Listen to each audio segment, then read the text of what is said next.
This story was a little harder for me to find the center of in some ways. And The Lion, the Witch, and the Wardrobe, the big thing for me was finding the three-dimensionality of the characters in that film, and the clue there was, you know, Edmund being bad and trying to find out, okay, why was he bad? And then looking at the personal situation that the kids were in with their father being away at war. So I had to find a similar thing in this story. What I found is the emotional heart of the story that I could relate to is this sense of going back or trying to go back to a place that is no longer there. Andrew wanted to tell a very personal story to him. And for him, thematically and metaphorically, this was his own experience. I grew up in Papua New Guinea from when I was 11 till 18 years old, and I've never gone back to the place because I feel like it will be a sad experience. I'll be going back to a place that no longer exists. And I felt that was something the Pevensies were doing. They were going back to a Narnia 1,300 years on from their 15 years of glorious reign, and the Narnia that they knew was gone. It didn't exist. At the end of the day, the story asks us all to believe in the ideal place that it used to be, and to believe that it can be brought back to that place again.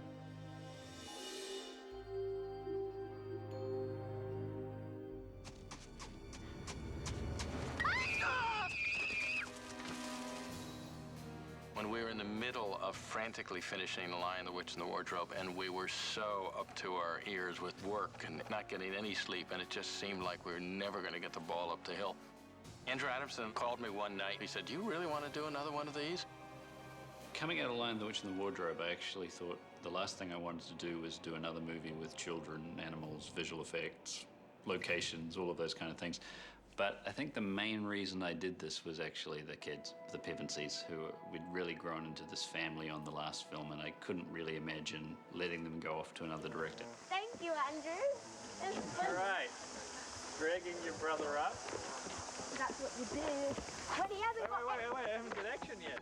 When he hasn't got extra. And I just really wanted to be back working with Andrew, working with Anna, Georgie Skander. I wanted to meet Ben. I wanted to do some more fights. I just really wanted to be on set. You get this on-set bug, and I've definitely got it. You know, I was sort of craving it. Who did you miss the most, Georgie? Skander? I probably missed the most. Skander. Big me! Big me! I missed everybody all the same.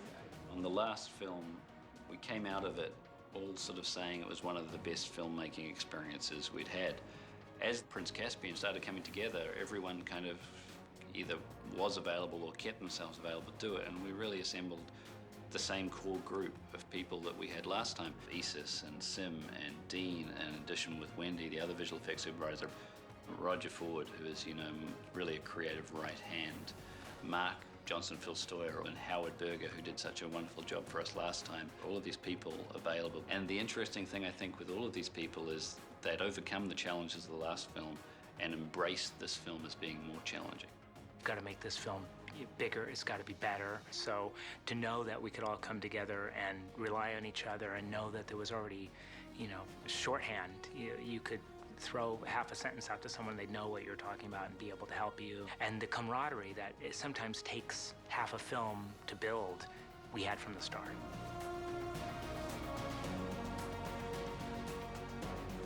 It was great. It was a real strength for everybody. I think that this project was a lot bigger, quite a lot more challenging, a lot more locations, a lot more visual effects. And I think that there was definitely a sense that the bar had been raised. And action! It's much, much bigger than the first film. The locations are all over the map. The internationalism of our undertaking is very romantic, but I'd be lying if I didn't say it has its shortcomings, too. There were so many logistical challenges that we had. It was amazing. On any given day, you have people up at the castle doing rehearsals for the fight scenes. You have a whole costume factory making hundreds and hundreds of outfits. You have people rehearsing one scene whilst the cameras are setting up to shoot another. You have Georgie and Skander in school. There's just kind of endless departments, it seems. They had challenges in the first film, but nothing on this level. It couldn't really be any bigger unless we went to the moon. If you're wanting to do something more and you have to operate in a zone of discomfort, you've got to go into your zone of fear. And I think you have to approach it as an adventure.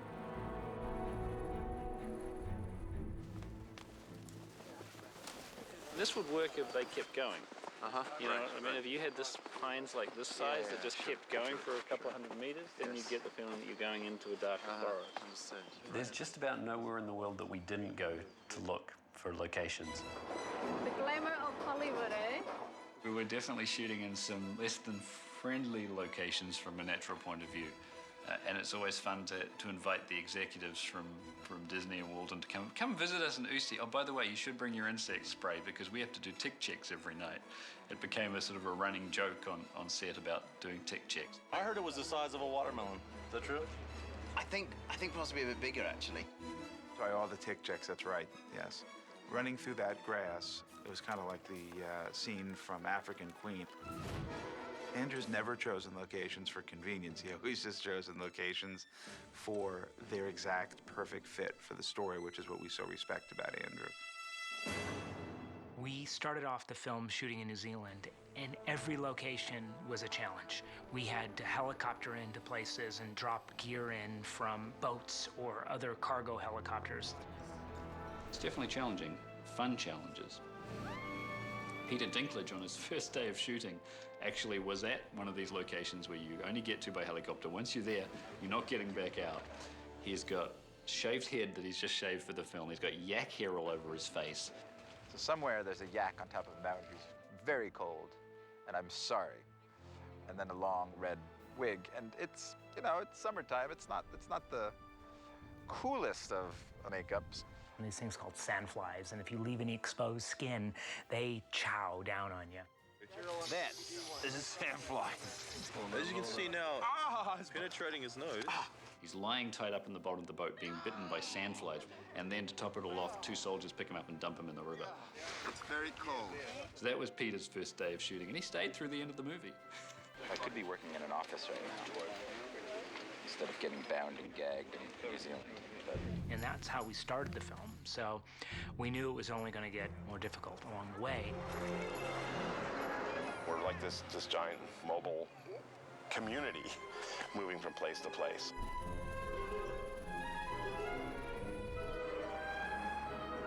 When we were shooting in Usti, where the large battle happens at the end of the film, I think we were feeding between 800 and 1,200 people, depending on the day.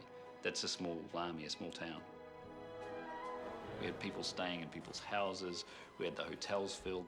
To be able to have housing for 680 people in a tiny little town in Slovenia was kind of unheard of as a task.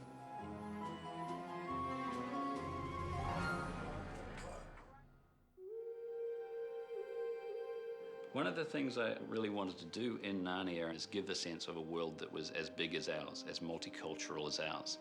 And the history of the Telmarines coming from pirates allowed me to mix ethnicity and really create a world that felt bigger. So I started to look to the Mediterranean, thinking that's where the pirate activity was sort of centered. And because we were shooting in many countries, I always wanted to try and also bring in people from the countries we were working in. And that meant that we could also tap different countries for really their top talent. We had Pier Francesco Favino and Sergio, who were Italian, and Vincent, who was French, and then obviously some Czech actors, and Peter Dinklage, who is American. No, I'm not a bad man. I am a good man. I am an Italian man.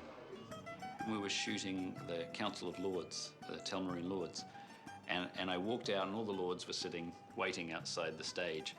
And I literally went down saying, you know, buenos dias, buongiorno, dobry den, dzień dobry, good day. So there were many languages spoken. Hey, estos son mis amiguetes. There were people that were multilingual with us on our crew. Pier Francesco, who was playing General Gazelle, spoke about 3 or 4 languages, and sometimes he would just help me out. He would just jump in and help translate if I was trying to communicate a more complex idea. And he could translate into Italian or Spanish for me. So everyone kind of chipped in and we dealt with it pretty well. Scene 129. 129. Pas de mots. Pas de mots. Dillo. 129. Yes. Cos'è la 129? Sì, adesso questo negli speciali italiani sarà molto apprezzato.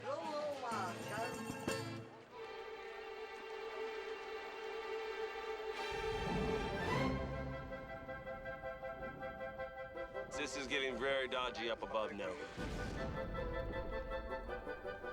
That would be stereo thunder. Here comes the rain.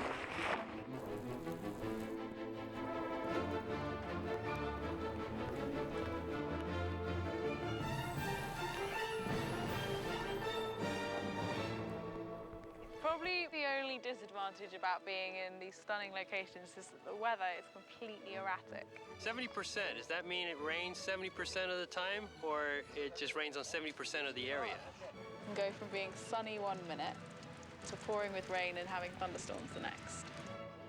I think probably the hardest times for me as a director is when you're in situations you can't control. I think the reason people become directors is they like to control things. 10 minutes ago it was a gorgeous sunny day. Look at it, 10 minutes, Czech Republic. Weather changes. One of the reasons to shoot in Europe was they said, okay, so we're in the middle of Europe. It's a huge continent. You can see the weather coming. You can predict it. Much easier than shooting on the small island of New Zealand. Absolutely not true. I don't know if it's just me and I have a strange magnetic field, but the weather would just change. There were definite times where we were literally just sitting waiting for the weather.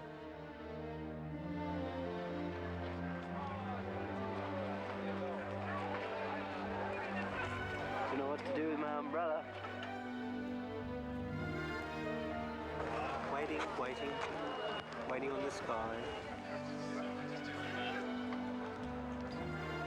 Just waiting.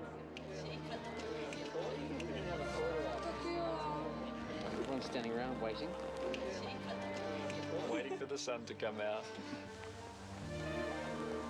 And I hope we don't have to wait too long. It's been long, long days. We average about between 18 to 20 hours, and we get very little sleep, but I think sometimes we function better with very little sleep. The delirium kicks in, and you just go, and like, I must do a makeup, I must remove a makeup, I must go to set. But nonetheless, we keep it very fresh and happy. Caffeine works, you know, caffeine. No, you know, I have created an ability to withstand long extended periods of extreme stress. 4:30 in the morning and it's a 6-day week. Stay clear, guys. Right now it's 5:15 in the evening, and we've just been told that our pickup for tomorrow morning is 2:30. Make sure there is plenty of hot coffee. See you bright and dark on Tuesday.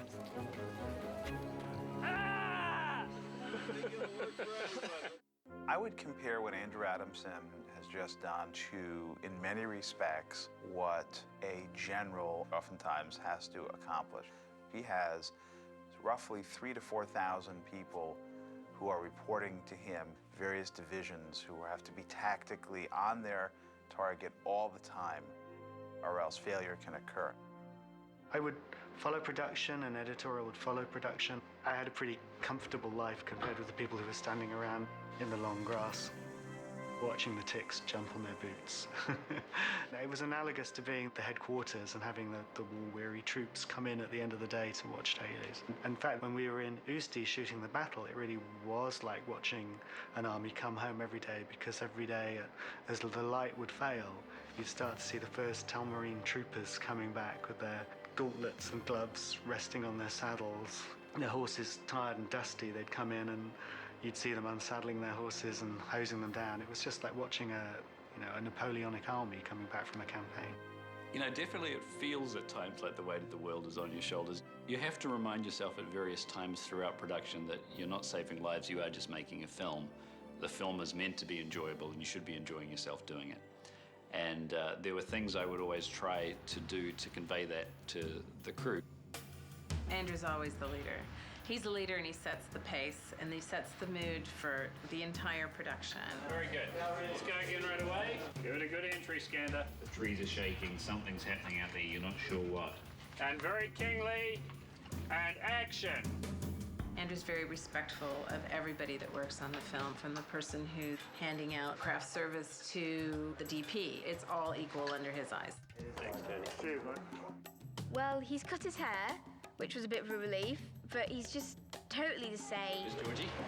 Oh, yeah. How are you? Good, how are you? He's just a lovely person. He's great with kids. Like if we've had a bad take or if it hasn't gone so well, he makes us feel like it was all right, but there's something we can improve on it. A little less smiley and just more regal. I feel like it's slower. Yeah, probably. Instead of saying, that was rubbish, he says, it was okay, but you could have done this better. And he's really funny and he makes us laugh. It's really good. The most amazing thing about Andrew is his ability to keep it all in his head, and he's such an organized director, and he knows exactly what he wants and is going to get it. So you could actually come through the crowd, go on to Anna, go around Anna, step up, and lift up into the air. Amazing. I'm never quite sure how much of Andrew's vision of Narnia is continually developing and how much he had in his head to begin with, because it seems to come so naturally. It just sort of flows out of his brain. And every aspect of it, he's got such detailed image of it in his mind. You can see it's blocking out. He's blocking out, right. So if I was going like from here around to here, I would feel like I have a change. He visualizes everything in his head, and that's what I do. So I can listen to what he's saying and what he's telling me and understand exactly what he wants. I think it's really good. What I'm getting from it at the moment is it's working really well from here. I think the brown eyes, like a deep brown eye, will make him a bit more likable. I think he's a little scary. On Prince Caspian, Andrew's mandate for us was we have to excel and we have to surpass what we did last time. Howard took that to heart, and he had this great idea that would cause a lot more work for us, but it was a smart idea, and it was the right thing to do. I felt that on the first film, everybody was about 30 years old. But this time, we're really spanning different age groups. It really feels like Narnia has become a place that's really lived in, you know, because there's all these young characters and older characters, and some are black and some are white, and so we really kind of mixed it up. And I think what Howard's done in this film is that he's taken the creatures he created before, the centaurs and the fauns, and really made it seem as though they're an established culture. My sons and I offer you our swords. I'd have to say on this film, my favorite Narnians are the dwarves. I really love the dwarves. And we have two fantastic dwarves characters in this film. Aside from just being great, great actors, the makeups are fantastic, if I say so myself.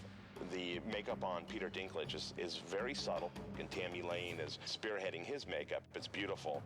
I think they've really managed to make me look completely different, but also managed to still have my expressions and my emotions work with the makeup they've provided. Drop him. That's the best you can come up with. It also does a lot of the job for you, which is really neat. Because if you look like somebody else, you can hide behind that character. And cut.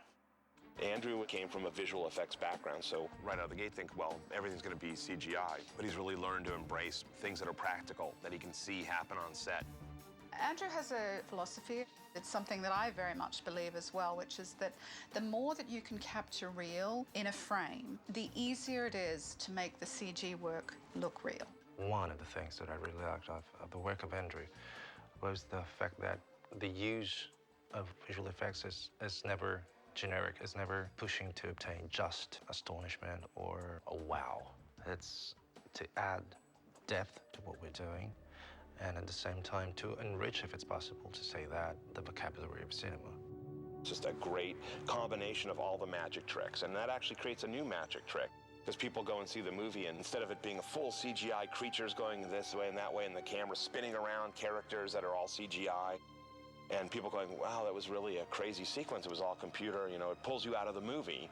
These films don't do that. It's almost invisible. I liked the fact that although you can do a lot with green screen and so on, there's something that happens to the cast and crew when you put them in a real location.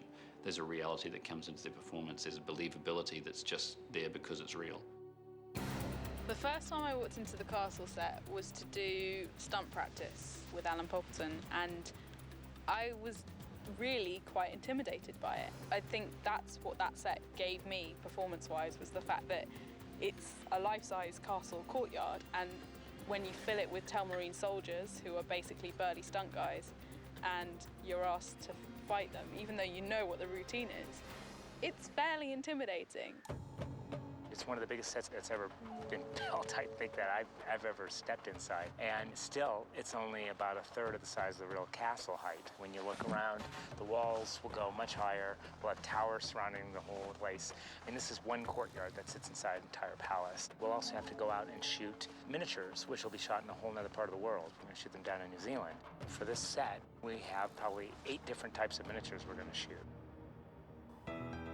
There's 1,500 visual effects shots in this, just so much bigger than I would have imagined, even from looking at Lion Witch and the Wardrobe and the scope of the work and the quality of the work in there. Just everything is bigger in this film. You know, one of the things, again, with providing new challenges for yourself, I think, was within the CG realm. I think we'd accomplished a lot on the last film in terms of creating a very realistic lion, as well as the other creatures, but I think Aslan was probably the greatest technical accomplishment of the last film. That being said, we're actually reinventing the wheel sometimes and recreating Aslan, which is the advantage of being able to improve upon some of the things you did last time. There were, I must say, a handful of shots that were extremely difficult that went to the last minute to get right. Wanting to make Aslan better and look better and make the fur look more real and blow more realistically in the wind, all those things. We had to raise the bar interactively with the cast. You know, Lucy comes in and not just nuzzles with Aslan, she tackles him and they roll on the ground and they get dirt all over him. It makes the film more believable, and when you break those barriers that are always there with visual effects, it helps people forget about the visual effects and just enjoy the movie. This is the reason we have gathered. Narnia is a magical place, and there's magical creatures, so you can't really be in Narnia until you've sort of found these amazing characters everywhere. Reepicheep was always one of my favorite characters from both this book and Voyage of the Dawn Treader. He uses a sword very well. He's small and ferocious. Choose your last words carefully, Talmarine. He takes himself very seriously. He's very noble. You are a mouse. I was hoping for something a little more original. One of the things I thought, well, the world of Narnia is quite British, and he really should be like a British nobleman. He is a knight. He's a knight of Narnia, and he's very proud of that fact. Your Majesty, with the greatest respect, I do believe courageous, courteous, or chivalrous might more befit a knight of Narnia. When we started going through names of who could pull this off, there's a very limited number of actors out there that I think can bring that nobility and somewhat of a poshness to the character without it going too cliched. And one of the people that came up that I was really interested in speaking to was Eddie Izzard. He's very much a medieval mouse gone mad who's going to take them all out. Mouse. You people have no imagination. He's Mad Max crossed with a stormtrooper. He just goes in, he just attacks from the front. There's always a voyage of discovery from when you design a character to when you cast the voice and when you start animating. Very often you'll take the same piece of dialogue and you'll give it to 3 or 4 animators and see what they come back with. You can take this bit of an actor's physical performance and this bit of their vocal performance. I trust you have a very good reason for this untimely interruption. And then the animator brings their own perspective, and suddenly you end up with a whole new character that's different from any of those individual elements. I said I would not fight you. I didn't say I'd let you live. Reepicheep! Stay your blade! Truffle Hunter? The new characters, Reepicheep and Truffle Hunter in particular, have, large speaking parts. And we always try to work very closely to keeping the character looking like the animal that it is, its fur qualities and so on, so that the audience buys that it is still a mouse when it's doing the human things that it does. Yes, I'm a mouse. Yeah! Some of the challenges with CG anthropomorphic animals are not really in the what you would think in the technical execution at all, but it is in the animation. It's how do you make, a badger's mouth pronounce human sounds. Look what you made me do. I spent half the morning on that soup. It can be as simple as things of like keeping the movement forward in the mouth, not letting it come too far back. One of the things I learned early on in Shrek with Donkey, because he has such a large mouth, he had to do a lot of the sounds in the front. Truffle Hunter is quite similar in that way. He's got this elongated face, his eyes are on either side of his head. There's certain poses that you have to do to make sure that he doesn't look cross-eyed, Quite often he'll talk to you slightly more 3/4 on. You're meant to save us. Don't you know what this is? I want to kind of expand the world in terms of accents. You know, the Telmarines come from the Mediterranean. Ken Stott came to me, and he just has this edge to his voice, but he was really able to pull off this wonderful earnestness. And he's just got a very rich quality to him. So the idea of a Scottish badger just seemed somehow appropriate. Enough, Knickerbrick! Or do I have to sit on your head again? I know from talking to Andrew that he was a little more worried this time than the last time about having live stuff on set for the kids to react to, because I think the first film, again, there was this sort of innocence, especially with Georgie, and allowing them to use their imaginations to conjure up a beaver or a lion where there was a tennis ball or a stick. You can always do the performance later for the digital characters, so if you don't have the actor's performance, you're always going to have a shot that isn't very good, you know. So the way Andrew works is, you know, he has a representation of the creature on set to interact with. It's not very hard because we grew used to it in the last film. And Andrew tells us who the voices might be in things. And if I know the actor who it might be, or, you know, I can visualize their voice and things, which is really helpful as well. So it's quite good. When it came to Aslan, so we had Shane actually in an Aslan suit. Sometimes we actually had Howard in an Aslan suit, which was a riot to see, I gotta tell you. Shane had to be replaced. He was complaining too much, so now I'll just do it. Okay, I'm going in, Shane. Spot me. Okay, I'm done, Shane. Because Howard barely fit in that suit, and he was really sweaty in there, I'll tell you. Because we had to, like, pull him off later. I'll give you $100 if you don't ever put me in that again. Andrew's assistant, Alina, actually, in my first scene that I did with a CGI creature, I was doing a scene in Truffle Hunter's den, and she played Truffle Hunter. And she was dressed completely in green lacquer, but holding the tray that the badger had to hold, holding it like a badger would, and kind of putting on a voice. Chunkin knew what he was doing. It's not the boy's fault. There's nothing more helpful than that. It's so much better than somebody hiding behind a wall and just talking to a completely inanimate stuffed badger, which we've also had to do on occasion. When I got the job, I thought, surely I must have some scenes with a lion. They're not going to have a lion there, are they? You know, me know technically nothing about it. And then you turn up on set and there's 200 creatures all in blue lycra trousers from the waist up, made into these perfect fawns or centaurs or whatever they may be in it. That's enough, I think, for an actor. There's something I did a lot in animation, which is I would read the off-camera lines, and as a director, it allows you to control slight performance changes without having to give notes. You just change what you're giving and you get something different back. With Georgie in particular, she started the first film when she was 8 years old. She was a long way from home. We found a connection when we first met that I sort of ended up just becoming very bonded with her. And I think that became this useful thing for the two of us, that whenever she was doing a scene with Aslan, who of course wasn't really there, she wanted that sort of paternal presence that Aslan has, and it became this thing where I very often do the off-camera. I wish I was braver. If you were any braver, you'd be a lioness. Now, don't you think it's time you woke your friends? And I think what it does for the scenes ultimately is that you get a better interaction between Georgie and Aslan, because she's reacting to somebody who really was there in the scene. She has such a genuine smile and a genuine emotion on her face. And so then when we put Aslan in, it becomes a very real physical connection, emotional physical connection between the two of them. Things never happen the same way twice, dear one.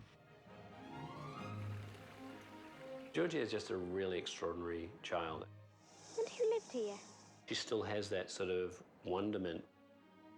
But as you get older, you lose a little bit of that and you question things a little bit more. And so, whereas last time it was more like a game, it was more like a child playing a game, I think, the whole acting experience for her. This time, she had a more challenging acting role. And it was, I think, some of her maturity and experience from the last film really allowed her to pull that off. Georgie is incredibly mature and bright and lovely. She knows herself a lot better and is a lot more comfortable with herself. It's King of Narnia, always King of Narnia. It has been a year. How long does he expect us to wait? Andrew really has recognized William's athletic ability and let him do a tremendous amount of stunts that you normally wouldn't let your lead actors do. I'm very competitive, I'm very determined, I'm very hands-on, and so There was a lot of things I was really willing to try, and physically as well, I wanted to build myself up. There's one stunt that happened in this courtyard during the night raid where Will is running after a horse and actually leaps up onto the horse and rides out all in one shot, and it was pretty spectacular. I was like, I'm just gonna do this. I'm gonna give it everything I've got. And I just running at the horse, grabbed hold of it, kicked the guy, and knocked him straight over, and then jumped on the horse. And as I came back, everyone gave me a clap, and that felt pretty good. Well, he was able to do it. And there's not many actors that can actually pull those kind of moves off, but he actually did it for real, which means we were able to be tight on the main character of the film, doing a pretty incredible stunt. Basically, if William didn't, you know, if for some reason he decided not to do his acting, I think he could potentially go into the stunt field, I think. You might be surprised. Oh, you don't want to do that, boy. Not me. Him. Yeah, Skander, very talented guy as well. He's always keen to rehearse. He picks up things really, really quickly. I think he's changed since the first movie. He's got a little bit more aggression, controlled aggression, what we like to call it. Yeah, I was 12, now I'm 15. And it's a weird thing that it's taken up a fifth of my life. And yeah, no, everyone's older. We've all kind of gone through a lot, and it's kind of affected like who we are in ways, and it's really cool. People have realised that my costume is the same colour as my horse.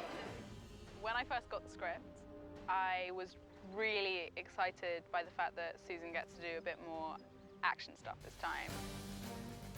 Anna kicks ass in this film, basically. You know, in the last film, the girls were sort of split off for a lot of the action parts of the film. I think there's no reason that women can't be included in the stuff. I have loved doing the fighting scenes. I've loved being in the raid and the battle, and kind of getting my teeth into some of the stunts and stuff. That's been really exciting because I didn't get to do that so much in the first movie. I always was very annoyed even in the last story, that in the book, Father Christmas gives her a bow and arrows, but she never got to use them. And I said, well, that's really unfair. It's kind of like having a Christmas gift that you're not allowed to play with. So it seemed right, and on top of that, Anna had specifically asked to do more. I'm currently trying to fix my quiver so that I can grab an arrow and stab it in someone's leg. Well, Susan allowing herself to adopt that more kind of warrior status is actually her getting more comfortable with herself and growing up a lot and becoming more mature. We're taking those characters on a very different journey than they went on last time. And as I say, a bigger, darker, scarier, more adult journey for the kids. The kids have all grown up, you know, the Pevensies have grown up. And this movie allows them to grow up as well. I will look after it until you return. I'm afraid that's just it. I'm not coming back. Queen Susan is in The Horse and His Boy, but pretty much this is teenage Susan done, which is really sad. For William and Anna and I, this ends this experience with Narnia. So for all of us, when we got to filming the scene of the goodbye, we were all dealing with the emotions that we were going to have saying goodbye to each other, you know, a month later. And we've still only got 50 days left. But it's the end of the film, all right? And that wasn't a really hard scene to film because it was obviously sad because Will and I won't be coming back. It's bittersweet. I think the emotions of melancholy and nostalgia and what I call bittersweetness is something we really all tap into and understand, and it's something that I felt like this story was imbued with and something I wanted to get across in the film, and something that we experienced making the film, is we were returning to Narnia. It wasn't the same as the first film. You know, the first film was an exciting new adventure for all of us. The kids came into this now as seasoned actors. I came into this as a second-time live-action director. All of these things, we knew the pitfalls. And because of that, there's a certain cynicism that comes with it that is a sense of loss, a loss of innocence. So I think our personal experience going through the film sort of had that trying to recapture the family feeling, the innocence, the naivete with which we embraced the first film. Because the challenges were bigger, because the journey was different, because the adventures were different. And I feel like we got there. I feel like the movie story-wise got there, and I feel like we personally got there.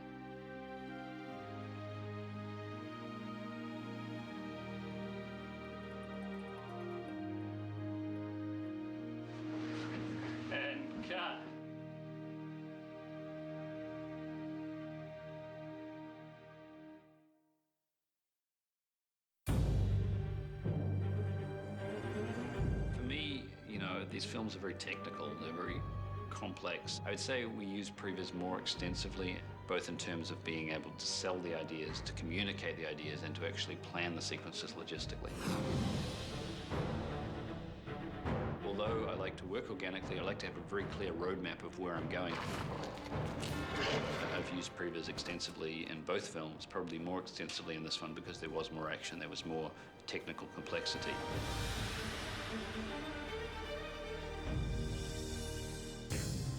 Previs is the movie before it's shot. It's typically done in 3D, and we will take a script and create it, put it together, edit it, put sound to it, put voices to it.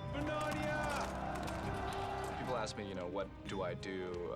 I basically start with telling them that I design action sequences before they shoot them and put them in the computer, and the quality is, somewhat around video game quality. I mean, it's not going to be final, but it's definitely cinematic.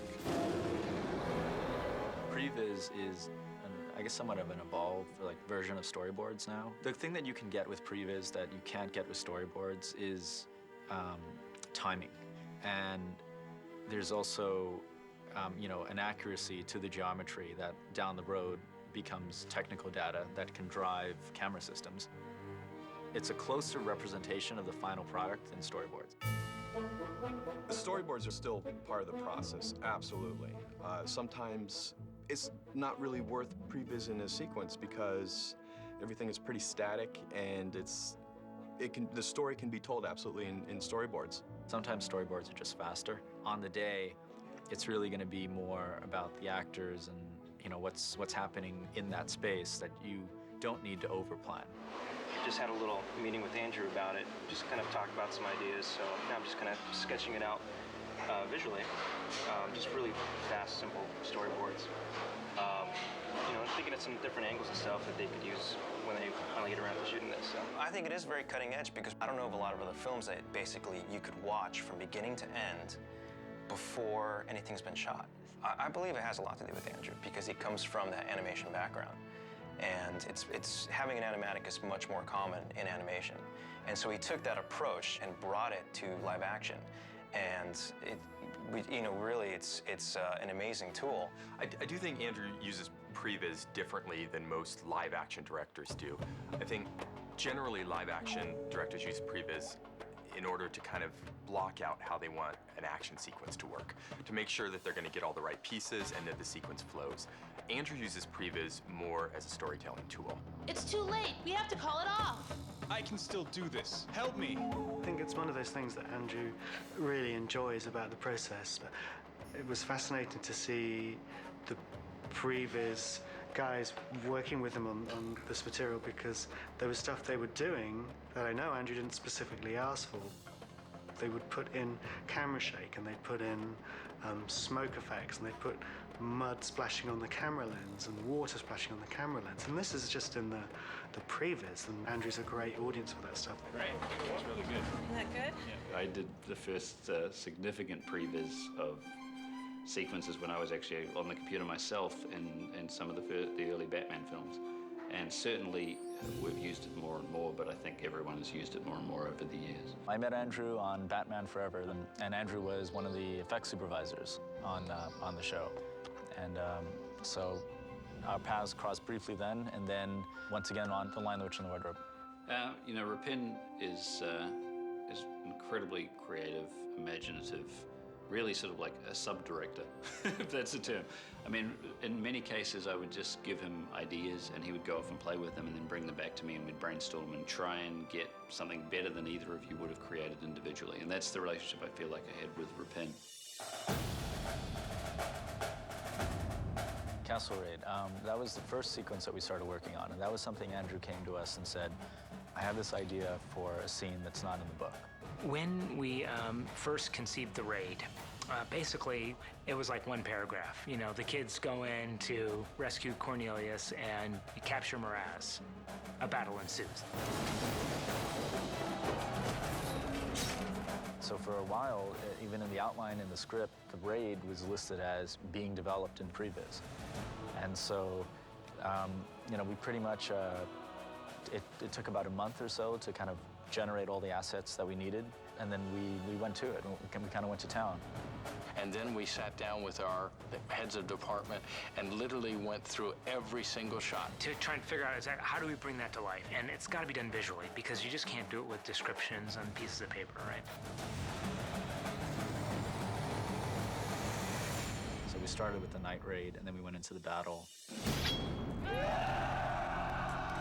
Well, the interesting thing about the battle is initially we started working on it with Andrew, and we sort of were maybe about halfway through, and we were kind of happy with it, and then we showed it to Mark Johnson, and you know, we hadn't realized it, but somehow we had kind of created a very similar battle to what was in the first movie, The Lion, the Witch, and the Wardrobe, and that was Mark's comment. But we came up with something that just fundamentally was like, you know, created a whole different aspect by taking one of the armies underground and adding this whole new dimension to it. So just the logistics of shooting it become very complicated. There's an underground set that you now need to build. There's the collapse and visual effects implications.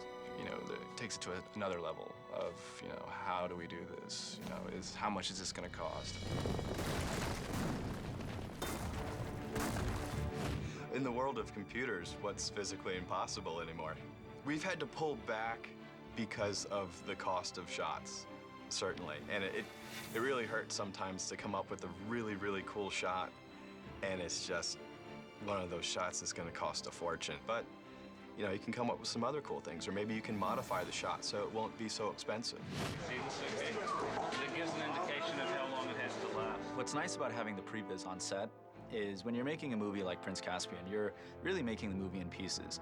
And a lot of the exciting stuff isn't going to come together until months after the production's wrapped and everyone's gone home. And so a lot of the times on set, you know, the actor might not know the context of what he's doing, you know, like how it fits into this bigger picture. And so I think to be able to show like the actors on set, like before during their scene, it's like, and by the way, this happens right before this. It's invaluable, really, because it's like the actor can now totally relate to, you know, like the final result. There was definitely a backwards and forwards that we would manage from editorial, but it was very important to have each night's dailies cut during the day so we could show the people at night what they'd done the previously to the day. So we'd sort of build it piece by piece, dropping that into the previs that we'd already worked on with previous guys. And this is sort of a new area, like, that's kind of emerging out of previs, is this area of post-viz. Post-viz is where we come in and take all the previs elements that we've already done, and then we composite them into the shot. So it's sort of like doing a rough version of the final. You know, so you can definitely like see the movie develop, and until pretty soon, it's all, you know, live action and finished product.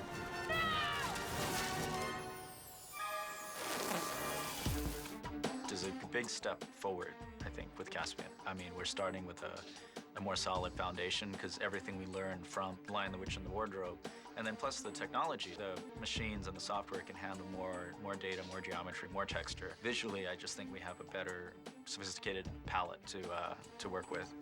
So if you looked at the original, like Lion, Witch, and the Wardrobe previs compared to now, it's a lot more detail and looks much more exciting.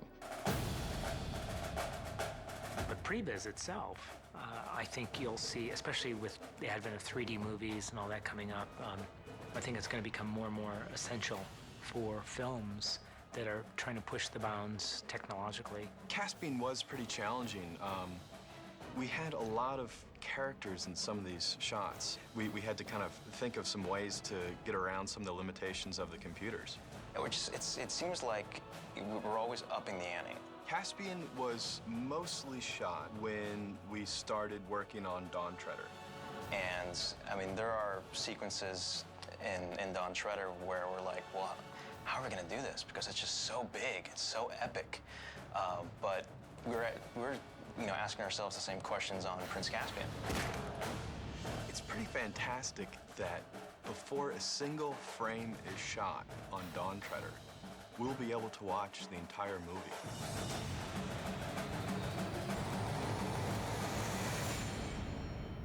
Well, you know, they say a picture's worth 1,000 words.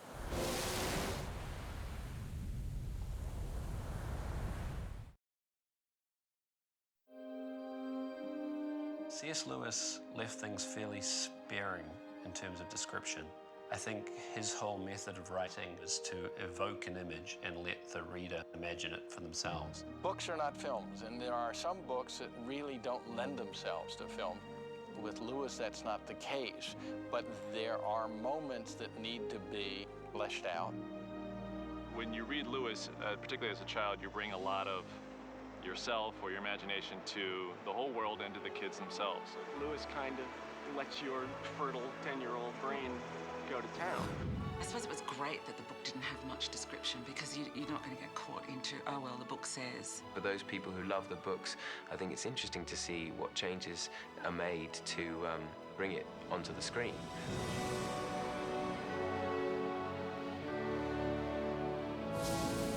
Hi, I'm Doug Gresham, and I'm standing on the magnificent set of King Miraz's castle, constructed at the Barrandov Studios in Prague for the Chronicles of Narnia, Prince Caspian. My stepfather, Jack, better known as C.S. Lewis, wrote the Chronicles of Narnia in a spare, poetic style that encouraged the reader's imagination to share in the creation of the world of Narnia. When Andrew Adamson and his team took on the challenge of adapting Prince Caspian to the screen, they went to extraordinary lengths to find the ideal locations, design the perfect sets, and fill them with artifacts and architectural detail that feel entirely authentic to the world of Narnia. Pauline Baynes' illustrations for Prince Caspian provided filmmakers a visual reference for Lewis's vision of Narnia. Whenever we get into difficulties with the look of the film, we go back to the book and see in which way we can enhance the original illustrations that Pauline Baynes did.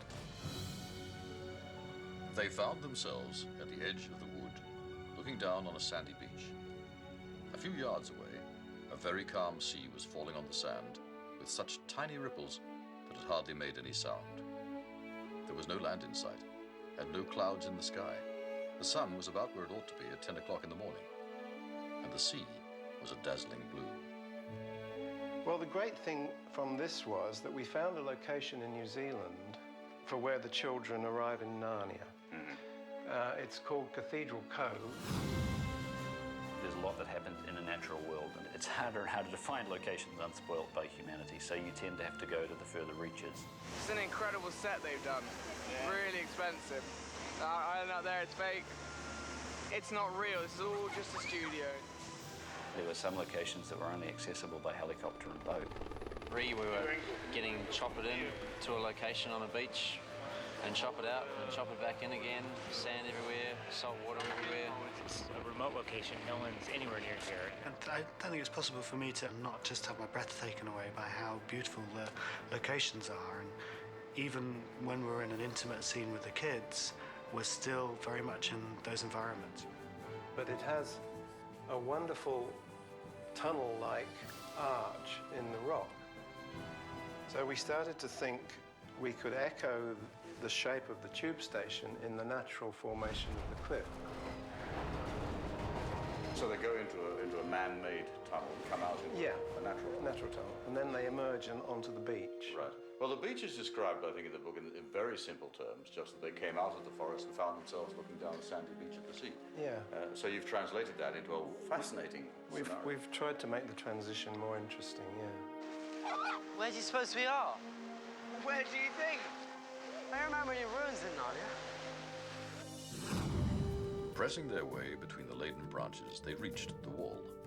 It was very old and broken down in places, with moss and wallflowers growing on it. But it was higher than all but the tallest trees. And when they came quite close to it, they found a great arch, which must once have had a gate in it, but was now almost filled up with the largest of all the apple trees. We knew what the set for Cair Paravel consisted of and how big it was, and so we obtained the drawings back again. The ones you'd done for Lion Witch? Yes. Right. And we found the location where we could actually, it was big enough on a promontory looking over the sea to rebuild Cair Paravel, except in a ruined form. This didn't just happen. Cair Paravel was attacked. The landscape was an important part there. Cair Paravel was a big build on top of the cliffs. Well, it's one of the most amazing things about this film, actually. I think you come to a hitherto uninhabited knoll on the coastline of the Coromandel Peninsula in New Zealand. And what do you find? You find a 1,300-year-old ruined, destroyed Castle Cair Paravel. Action! You would swear that this is a destroyed castle dating back 1,300 or 1,400 years. It's all in the attention to detail. It's lovely. It's beautiful.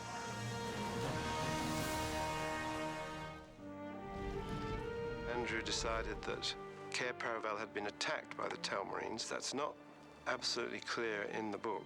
And the entrance in the book is covered in ivy, which wouldn't have been difficult to find if you were looking seriously. So we had to devise a way of thinking, well, how can we make sure that the Telmarines never found this place? Because it's full of gold and treasure, and they certainly would have looted it. So we devised this stone architecture, which the kids know is on a roller. And if they push hard enough, the stone statue moves aside, revealing the doorway to the treasure chamber. All knew that it was indeed the ancient treasure chamber of Cair Paravel, where they had once reigned as kings and queens of Narnia. At intervals stood rich suits of armor, like knights guarding the treasures. In between the suits of armor, and on each side of the path, were shelves covered with precious things, necklaces and arm rings and finger rings, and golden bowls and dishes and long tusks of ivory, brooches and coronets and chains of gold, and heaps of unset stones, lying piled anyhow as if they were marbles or potatoes, diamonds, rubies, carbuncles, emeralds, topazes, and amethysts. I went to lots of different museums around London and Paris, and I actually did go around to all the prop stores to see whether I could hire you know, just your standard treasure, but there wasn't enough anywhere. So we hired pieces that my model making shop molded. And we made, I think it was 2,500 pieces of treasure. So we had the team working day and night for 3 months to do that. It's all basically fake, so we can design it ourselves. We can make it more Narnian. We can design the treasure chests for each child with particular carvings on it relating to their lives and their characters. And by doing that, we make it much more relevant to the film than it would otherwise be. It's amazing how little the filmmakers had to work with. Listen to this description of the Truffle Hunter's set. When he came to himself, he was lying in a firelit place with bruised limbs and a bad headache. Low voices were speaking close at hand. He saw, too, that he was on a bed of heather in a cave. The book gives you very little guideline, I think, on, for example, the cave for Truffle Hunter, Nickabrick, and Trumpkin. Yes. So how did you come up with this wonderfully organic form? Well, again, you know, Andrew's, he's the guy with a lot of the ideas, and he'd taken a photograph up inside a hollow oak tree, and we started to develop the idea that Truffle Hunters was actually underneath a huge tree. So we decided that the furniture would have maybe started out being his great-great-great-great-grandparents' furniture, and it was actually really nice pieces in their day, and it was all carved, and we used sort of leaf motifs and that sort of things for the furniture. And that over the years, because the Narnias had been on hard times, the pieces had crumbled and fallen to bits, and that he'd found bits of stick and logs and whatnot from the forest and cobbled them together. I think his bed's a great image of that. It's kind of got a branch on one end, and then it's got this lovely kind of Spanish-looking carved bed head at the other half. It was a great set to design. Everything, of course, in it was designed to the scale of a badger. So even the plates and the knives and everything. Because it's such a small set, and it really was only this high, we had to build it like a jigsaw puzzle because the crew have to get in and film it. So it was built in segments, and it was all put on wheels on these segments. So each time they wanted a shot into it, we could pull out this segment and shoot the scene, or then we could go and pull out that segment, and it worked out fine. I'm not a soldier. I'm Prince Caspian. Prince Caspian lived in a great castle in the center of Narnia, with his uncle Miraz, the king of Narnia, and his aunt, Queen Prunaprismia. Twice a week, his uncle would send for him, and they would walk up and down together for half an hour on the terrace at the south side of the castle. We had 3 months to build this castle. We started straight after Christmas, and in the Czech Republic, you know, the temperatures and the snow can drop to 20 degrees below, and you get to those sort of temperatures, you can't plaster, you try and paint something, it freezes, and when it starts thawing, everything just falls off the walls. But, you know, somebody was up there smiling down on us, we got away with it. The castle, we looked for an identity for it, a moodiness, a character of its own.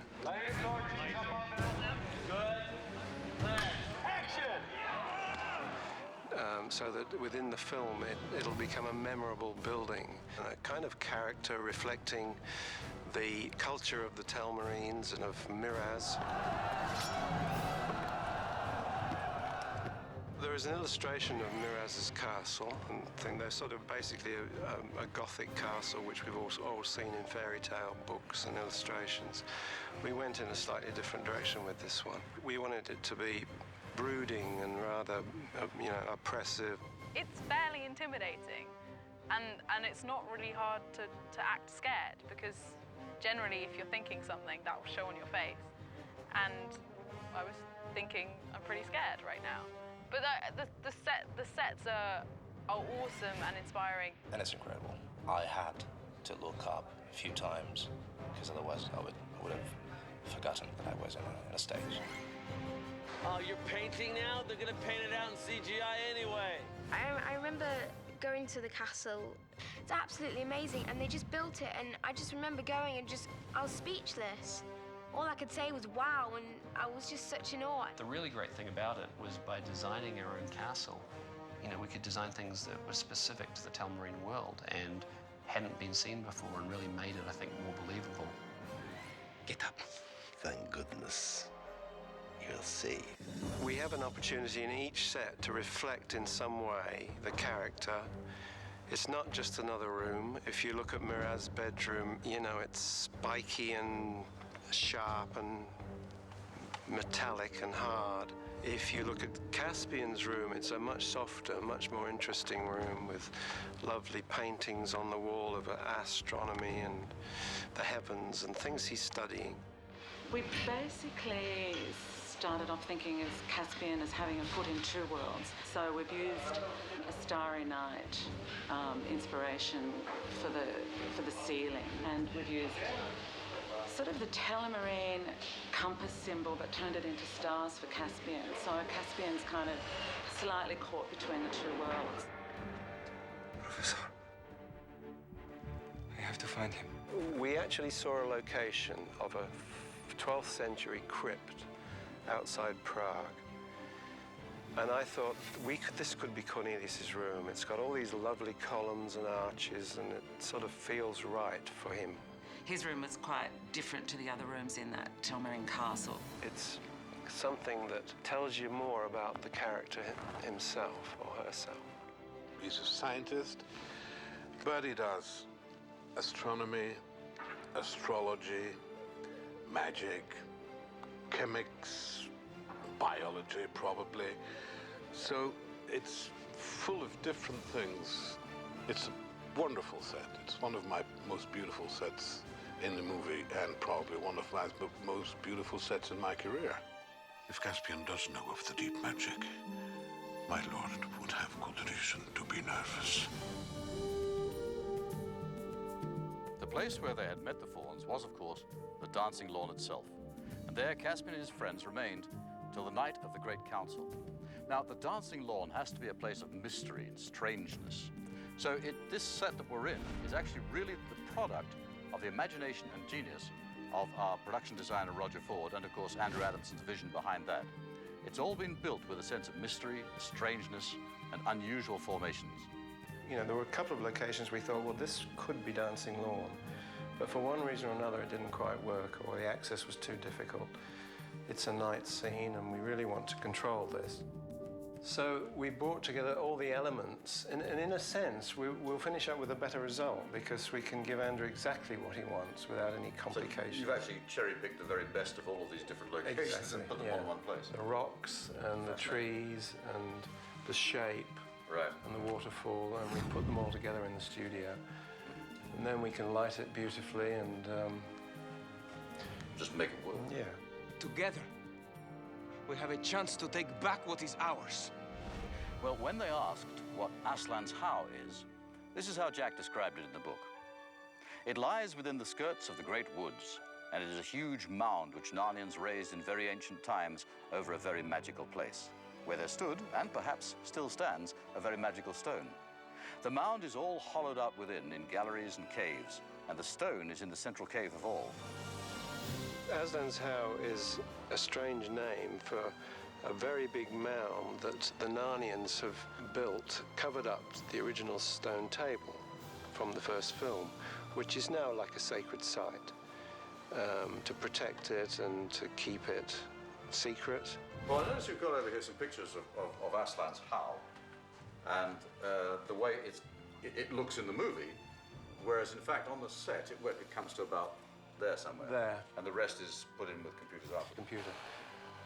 This is an instance of how we've tried to enhance the story in the book. Stand by! Oh! It was certainly an awesome place, a round green hill on top of another hill, long since grown over with trees, and one little low doorway leading into it. The tunnels inside were a perfect maze till you got to know them, and they were lined and roofed with smooth stones. And on the stones, peering in the twilight, Caspian saw strange characters and snaky patterns, and pictures in which the form of a lion was repeated again and again. One of the scenes that we filmed in the stone table room was where Lucy kind of remembers what the stone table was used for in the last movie. And that was quite a poignant moment because it took me back to when we were filming the scene where the White Witch kills Aslan on the stone table. The stone table itself, I think, is the same one. It came all the way from New Zealand to here. And I think walking into that set, it was easy to get the feeling of sort of nostalgia combined with awe.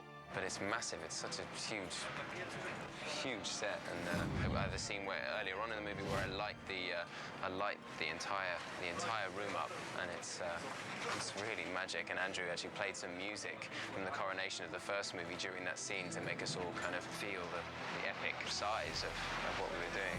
Cameras up. At the high. Finally made it to an outdoor location.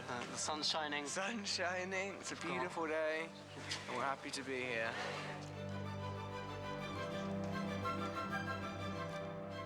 The detail, Chris, little bits of detail. We planned the interior of the How on drawings to see where each area in the film occurs. Andrew naturally wanted to superimpose the different areas on the plan and how it all links and where the entrance is and what happens underneath it. Then we have to believe that by going down into the How, we come into this strange underground area, which we're calling the cistern, which extends underground quite a long way, and which is the device by which the Narnians are able to overcome the first wave of attack from the Telmarines.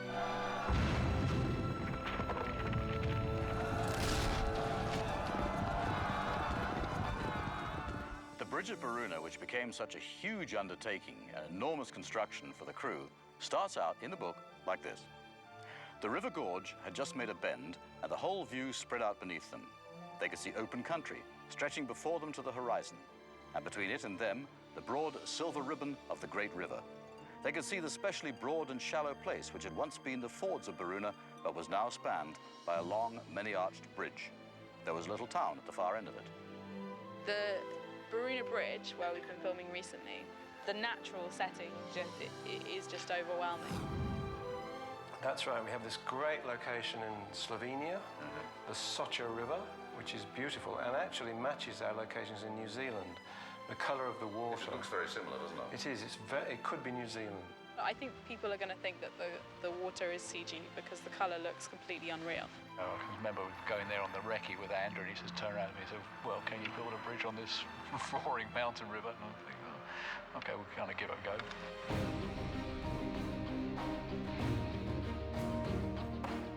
came up with the idea we'd actually just reroute the river to make it easier for us to build it.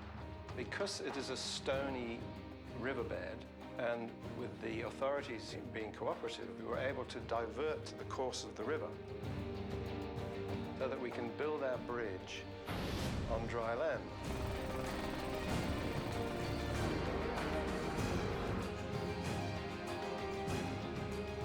We finished the bridge last week, so now it's time to redirect the river into its original riverbed. So we have water flowing under our bridge at the end of the week. And these trees here don't exist in the location, so we're going to have to put in 100 trees into this landscape.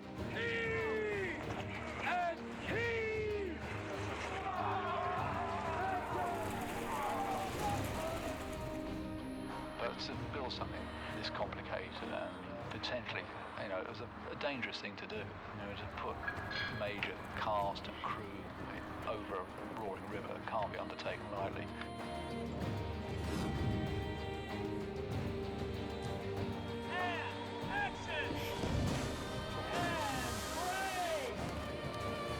This is the sort of thing that we get into on movies of this scale.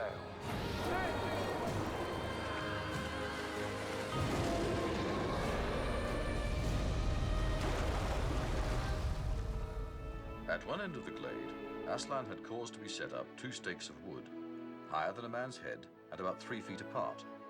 A third and lighter piece of wood was bound across them at the top, uniting them, so that the whole thing looked like a doorway from nowhere into nowhere.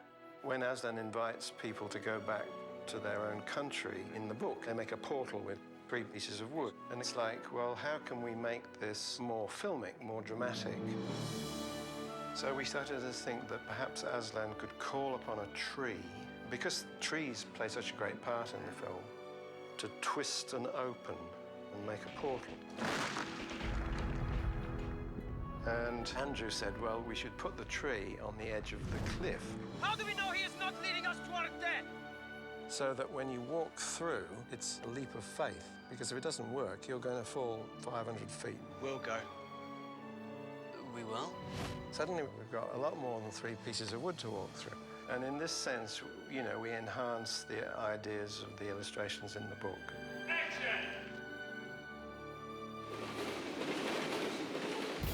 C.S. Lewis put enough in the books to create some sort of universal imagery. It gave us the freedom, I think, to look everywhere, to find our own battlefields, to find our own rivers. Narnia's always blown me away. It's always been beyond my expectations, beyond my imagination. We're creating Narnia. We're creating situations that, in the book, are left to the imagination. I think it fits with what anybody's vision of Narnia would be right. So the challenge for us has been to take the imaginary world of Narnia and convert it into something vibrant and alive and rich and filled with details. I think Jack, if he'd watched our movies, would be very proud of the way our team have done Prince Caspian.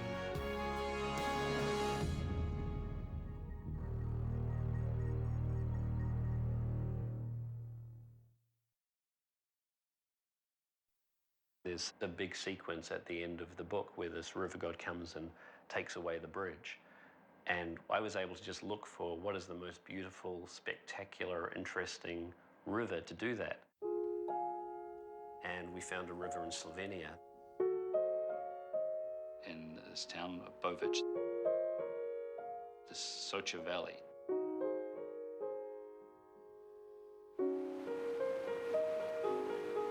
Baza tega znanja je bil naš najbolj znan pesnik Simon Gregorčič, ki je umrl leta 6.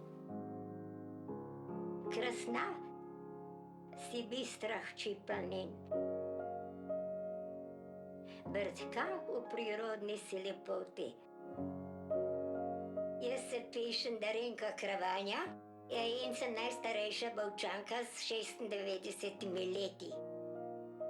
Bovec, to malo mestece v vznožju Kanina, naselje, ki ima odlično lego. En lep kraj, ki ga obdaja veliko gor. Imamo en velik slap, ker je zelo znan. V skozi Bovško kotlino teče fragmentno-zelena reka Soča. V Bovcu je posebno to, da je narava v bistvu taka neokorena, nekako dotaknemo in dejansko lahko res doživimo tisto naravo, ki jo lahko redko kje na svetu lahko doživeti ne. S podmladkom v bistvu gojimo ljubezen do našega posebnega kraja, ker je res naša dolina ena najlepših dolin, prav sigurno na svetu. Je bolj lepo mesto. Jaz bi rekel, smo, da je najlepše mesto na svetu. In naše mnenje je, da je to najlepši delček tako Slovenije.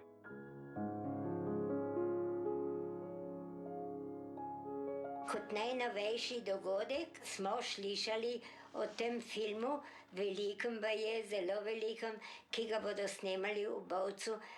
Glavna igralka bo seveda Soča, recimo tako, no.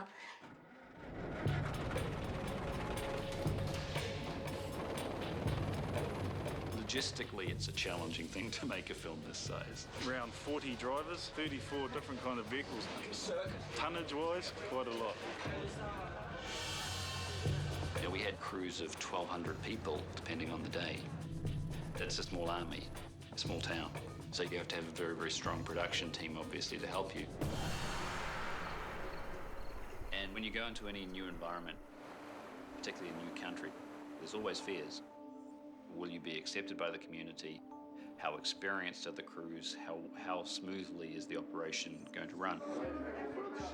And we had this production company called Propeller that brought us into there, and they handled the logistics of what was an incredibly complex situation.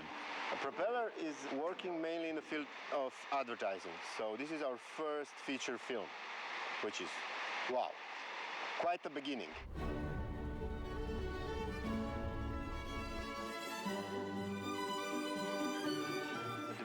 It was just a scout. Somebody gave a hint to the location scout about Slovenia, about this river. No, sestali smo se, no in to je v želju tak zgolj pogovor o tem, ali je sploh možno tu snemati ali ne. In posebej v teh krogih je bilo veliko pomislekov. It's a well-protected area, so the biggest problem was to get all the permissions to realize it, and this was almost 6 months of work, even more. I would say 9 months of work. So it's really a lot of paperwork. For each and every small thing here, you need a permission. It's like every stone is a protected item. In seveda sem na to rekel, sem osebno, sem izjemno ponosen. Mi skrbimo za vse njene naravoslovne značilnosti.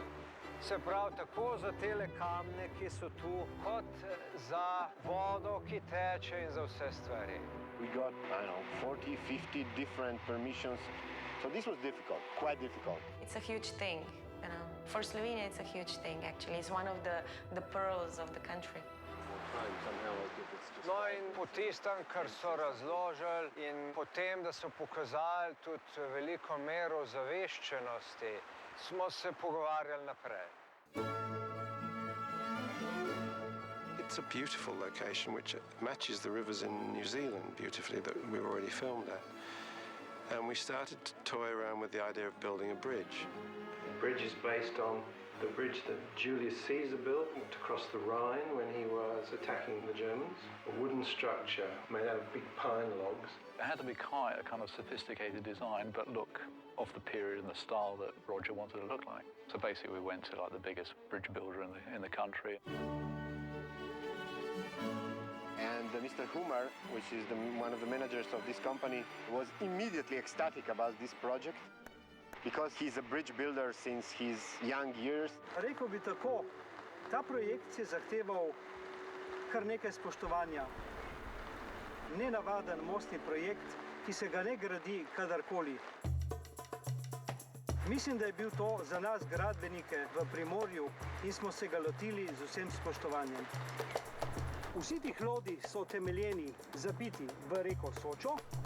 To ni navadna filmska kulisa, to je pravi most. Tudi površina mostu, če ga pogledamo po celi dolžini, most je zelo širok, čezenj lahko jaha cela konjenica vojščakov. In order to build the bridge, it's a very wide floodplain that the river's in, and it's a stony floodplain, which was to our advantage because we were able to, believe it or not, redirect the river, enabling us to build our bridge across a dry ex-riverbed. I can recall about 7 big dredgers digging and moving all this gravel. It was like a symphony of all these machines. And it was quite a shock for me to see it in this environment. You know, we don't want to do any ecological damage, and well, in fact, we haven't because of the nature of the riverbed. We found ourselves in a very lucky situation. They were in the process of wanting to redirect the river. The river had suffered damage during a landslide a year or so beforehand. Ključni in za nas najpomembnejši del je pa seveda dokončna ureditev tega odseka Soče, tako kot si jo želimo že dlje časa. And that enabled us to actually solve their problems and create an incredible environment for shooting the sequence. Then it turned to logistics.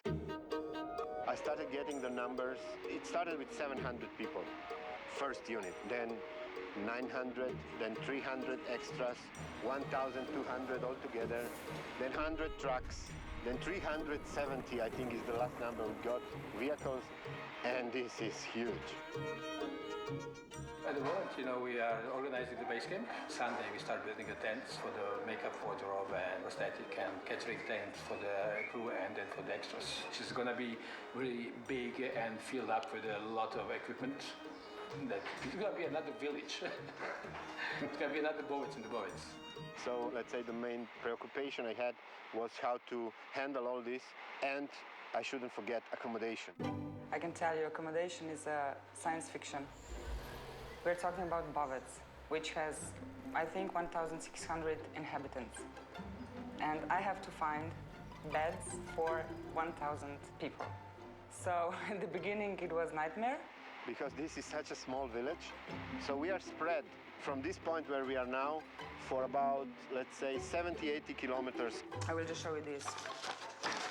Maybe this will explain to you everything. These are maps for the whole little towns, cities, villages around Bovec. We have 28 villages and around 95, I think, different apartments. So really, it was a nightmare. And then when all those dates changed, you build something for a week, for 2 weeks, and then, oh my God, we start from the beginning. We practically doubled the inhabitants of Bovec.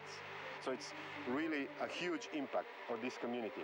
I always feel slightly worried when we take over small towns because I'm sure that not everyone in the small town wants a huge movie crew coming in and sort of making a noise and disturbing things. Samo dosti pogovorov o tem, ali bo res tudi kaj, ne vem, prinesla dobrega ali pa slabega. Za nas je to kar pridobitev, da prihaja taka velika skupina ljudi, predvsem je to podaljšanje sezone. I don't think people here are really aware how much is like 1,200 people, you know. I'm not sure if they have this number in their head, you know. So they are saying to us all the time, no problem. No ja, se mi smo že pripravljeni. Pripravljeni smo tako na njih kot na druge goste, tako da oni bojo pač zasedli kapacitete, drugi pač bojo šli naprej.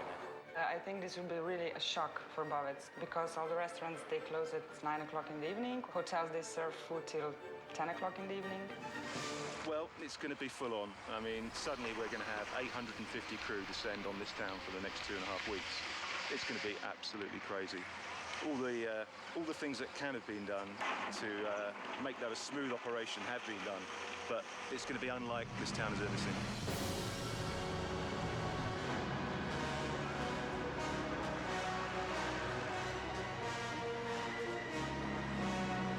Movie company really is it's like a carnival.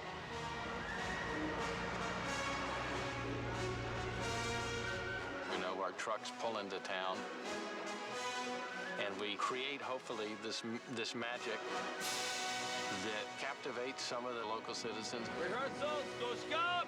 Call it, boys. Ready! Ready, and 3, 2, 1, action!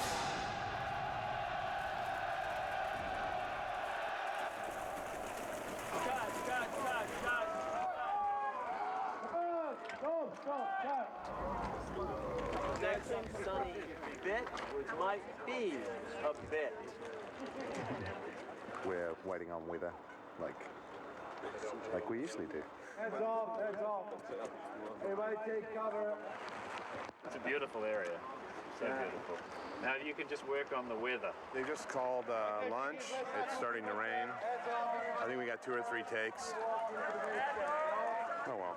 Andrew, you want the water level to be high? No problem. And then we get the news that there's a storm coming, and we had to close down shooting. I don't know if anybody can hear me back at base camp, but I'm calling RAP. Tomorrow, 4th of July, I heard we're going to maybe have off to celebrate 4th of July. Or maybe it's just going to rain all day, so what's the point? Please take it easy. Get a good night's sleep. I think that at first, maybe the people in Sylvania were like, ooh, what did we get ourselves into? There's only a certain number of restaurants, and the first night we were there, some of them just ran out of food. I went down to the restaurant to have a little bite of dinner, and the waitress looked like a deer in headlights, a little overwhelmed by the sheer number of us. She ran back there, checked with the chef, came back, and she said, "I'm sorry, we have problem. No more food." And I said, "Really? There's no more food?" She goes, "Well, there's food, but the chef, he quit." So people were having to go to the supermarket and cook their own food because the restaurants basically just had to turn people away. It was kind of a touristy town, like a lot of river rafting tours went out of there, so they were used to some influx of people, but I don't think anything prepared them for us, you know. I mean, all of us were out every night, eating, drinking. It's like, what do you mean the bar's closed? We just got off work. It's 10:30 at night. And it's like, of course, everybody's in bed. It's a small, sleepy town. Bovich was actually consumed by the film for a small period of time. I mean, we had our editorial in a fire station. That's right. They had this quite an elaborate fire station. So there was quite a nice room that we used to screen dailies. In to je velika dvorana, kjer zvečer potem predvajajo to, kar so čez dan posneli. So next to that was a room set up with a pool table. It's the first place I've edited with a pool table in the same room. And that's where I had my Avid and where our assistants were. I've already won a number of pool trophies. And every now and then I'd be editing and I'd hear the sort of a creak of a door and a guy in kind of full fire kit would peek out. Hi. How are you doing? Very good, thank you. The firemen were very keen on looking after their visitors. We hope that you will also return after it, at least as a tourist. Yeah. But they were very sweet, very sweet.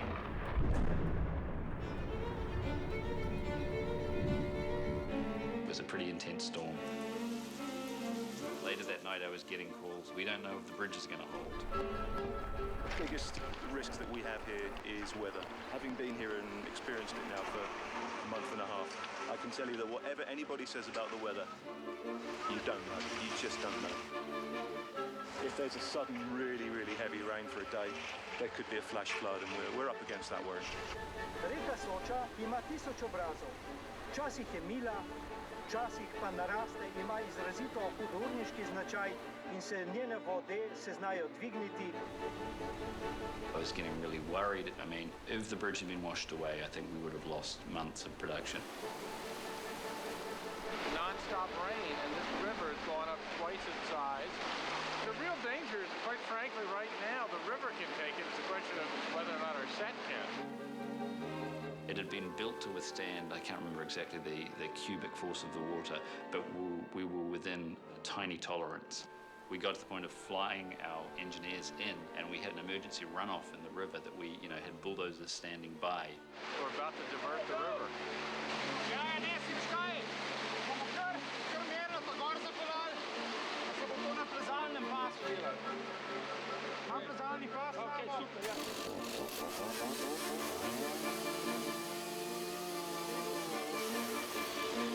We came so close to having to do that. Rose about 2 feet yesterday. The setup there became an island. It's quite strong current today. It's crazy. Actually, the irony of it is this is what the river should look like. This is the river depth. No, this is the cubic meters per second. Yeah. We raised 96. You got to 96 and we didn't have to divert the river? No. That was lucky. I have to say, as a location to go just for a holiday, Great people, great food, great accommodation, incredible surroundings. And we got to shoot there for a couple of weeks. How beautiful is this? Slovenia was one of the highlights of the shoot. No, I'm already wet. We needed that refreshing course, that refreshing period, you know, to kind of get our spirits up. Summer in Slovenia. Right, people in my crew doing all the adventure, because Slovenia is known for like all its amazing whitewater rapids and all that. Not that I did any of that. Lahko rečemo, da je to najbolj avanturistični slovenski center. We're going canyoning, which I think means strategically falling down a mountain. I'm digging Slovenia. You know, the Socha River is a big trout fishing area as well. We originally thought we might shoot the gorge down here somewhere, and we saw pools like this just full of fish. I couldn't believe it. I was like, I gotta go fishing there. When you're there, it's just hard to describe where we were at. I swore that we were in New Zealand where we were filming. It's magical, eh? Almost looks like home. It's just this paradise in the middle of Europe. Lovely. Lovely town, lovely country, lovely people. Pretty much 10 out of 10. We're all sitting there going, how can we shoot more here? Is there a way we can transport the castle set on the banks of the river and we've set it up so we can stay in Slovenia? I love it. Like nothing I've ever seen. We were really, really lucky. It was a very warm and welcoming experience. I want to say that I am very pleased to greet the film crew who has chosen this beautiful part of Slovenia's scenery for one part of the film The Story of Narnia. I think everybody realized that this is really something special, something big. Maybe because it's the first time in Slovenia. This is the fact.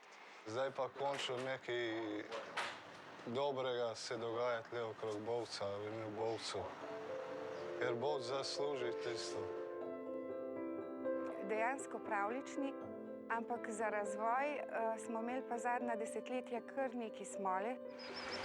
I think one of the things that has struck me quite strongly since I've been here is what we're actually doing in this place, in this environment, and how it sits with the history of the area generally.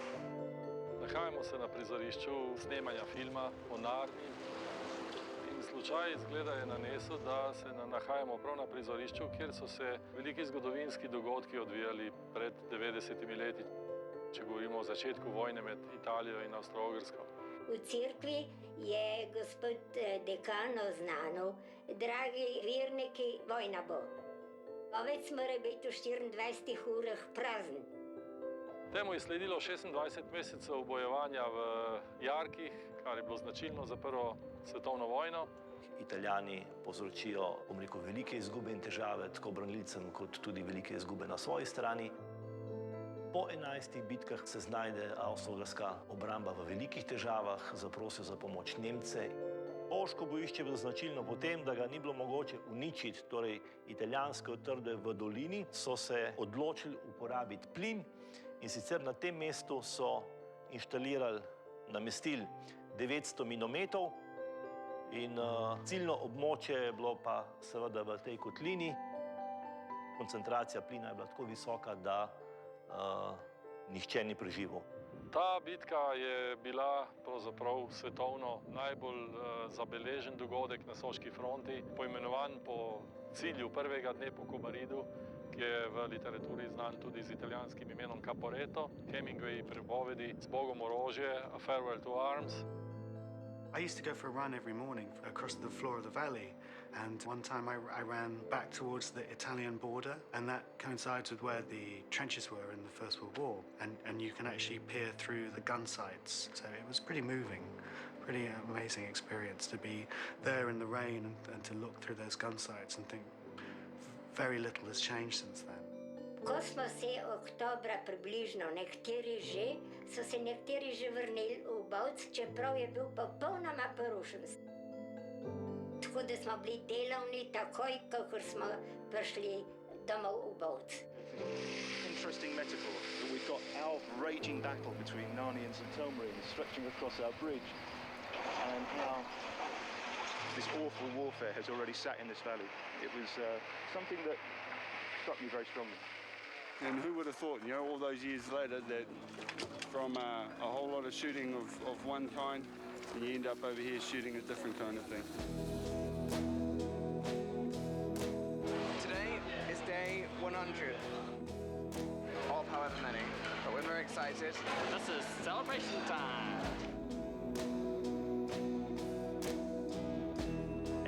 our time there, it was really sweet. The mayor came to see it and actually thanked me for what we'd brought to the town. Order just for you. It was made for you.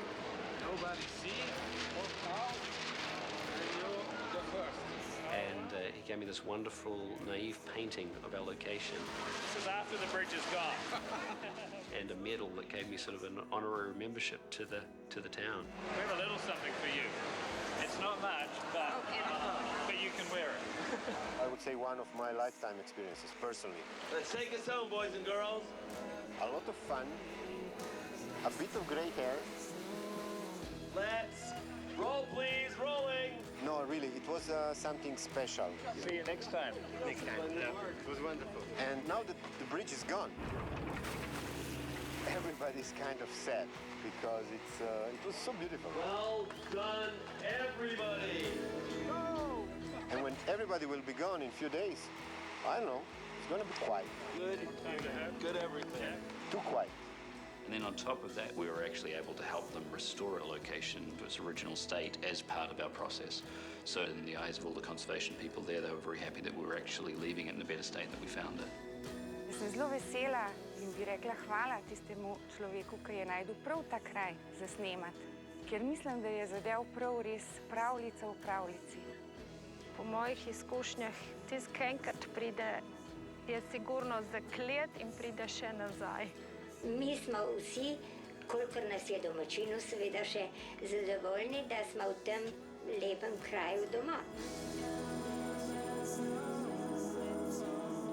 But yeah, the Socha River is just a beautiful location, and Bovich was just an incredibly welcoming town.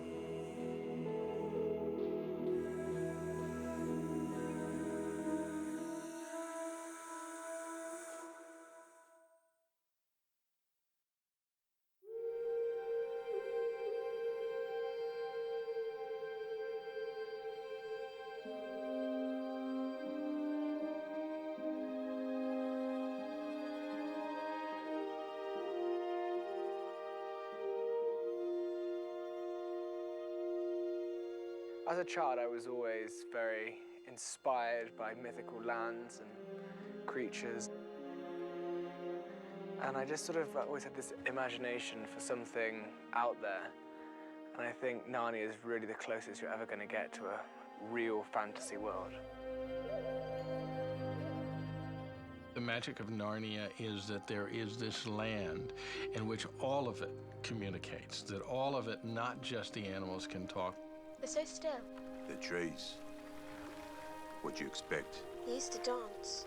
We are all one, which is what really Narnia is all about in its strongest sense. I didn't believe in the existence of talking animals. And here you are. In The Lion, Witch, and the Wardrobe, there are only the 4 children are human, and everybody else in the world is a creature. Even the White Witch is half giant and half witch. I think that set up like just a fantastic start for C.S. Lewis' stories of Narnia. Yeah, boy. I ain't gonna smell it if that's what you want. I think every kid wants to be able to talk to their pet. You know, I think, or talk to any animal. I can hear you. For me, I just think it would be so cool. I think I do talk to my dog. I think he understands. My favorite talking animal in Narnia will probably Reepicheep. You people have no imagination. Because I have such respect for his respect for himself. I do believe courageous, courteous, or chivalrous might more befit a knight of Narnia. I bet you if mice could really talk, they'd have really deep voices. Hello, I'm a mouse. I have to say my favorite character is probably Mr. Beaver in Lion, Witch, and Wardrobe. Look at my fur. You couldn't give me 10 minutes warning. I would have given you a week if I thought it would have helped. He was so much fun to create and so much fun to bring to life. And on that film, our AD, assistant director, Casey Hoddenfeld, married one of our hairstylists, Roxy. And I got invited to the wedding, as many of the crew did. And of course, I brought the beavers with me. I'm not weird. No. This film is a little bit darker than the last movie. Narnia is no longer a safe place for the talking animals and creatures to be. I intend to exterminate these vermin. I think what C.S. Lewis did to a certain degree in Caspian is turn the mirror back on us as readers. The Telmarines are very reflective of the course of history that mankind has taken and the way that we have abused the land and the natural creatures around us. Well, it's a theme throughout the film and throughout the whole series of books. In the day when C.S. Lewis was writing it, nature was under assault back then. It hasn't changed, and I think that's why these books are so timeless and why their appeal is just as strong today as it was back then. I think for me, one of the strongest accomplishments of the movie is to make an ecological statement. Because at the end of this movie, the day is won by nature. And I think it's a very strong statement that nature can fight back. There's never a time more important than now where kids need to get back in touch with nature. Ultimately, who saves the Narnians really, and who brings order back to Narnia is Aslan. Rise, kings and queens of Narnia.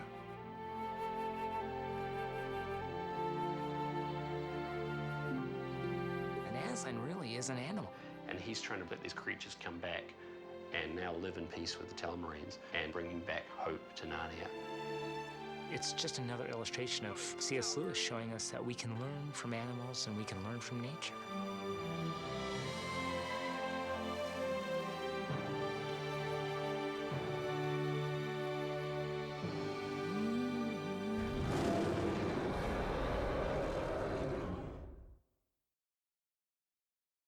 Roll, please, rolling!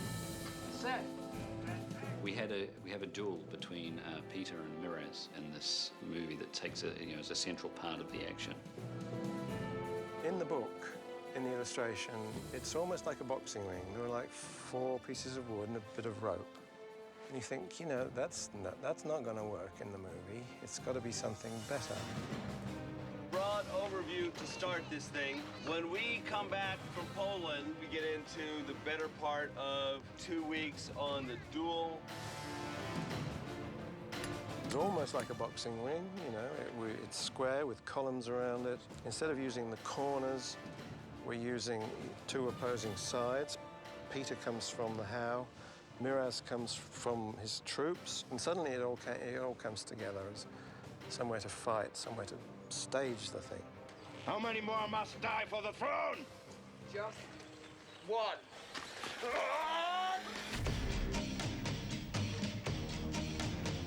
I've always been somebody who really believes in intricate, focused, tiny details. And I've been lucky now to do 2 films with a lot of people that share those ideals. Weta Workshop obviously being one of those. Miraz is wearing a suit of armour that are heavily etched, overlaid to give multiple levels of texture.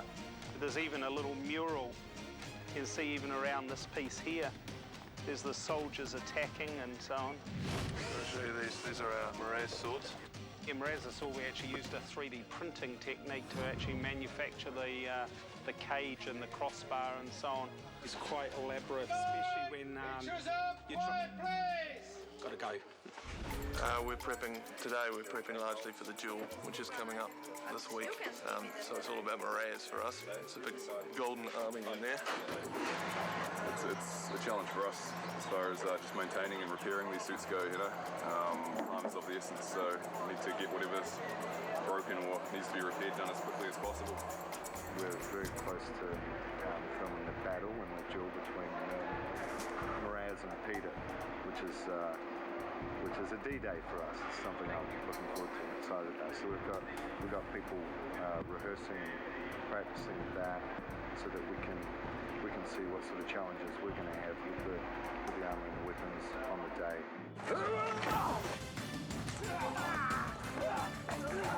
We're having a near full armour dress rehearsal with Miraz and Peter. It's the first time we've seen the choreography right through, so this is interesting for us because we get to see how hammered the armour gets and in what way.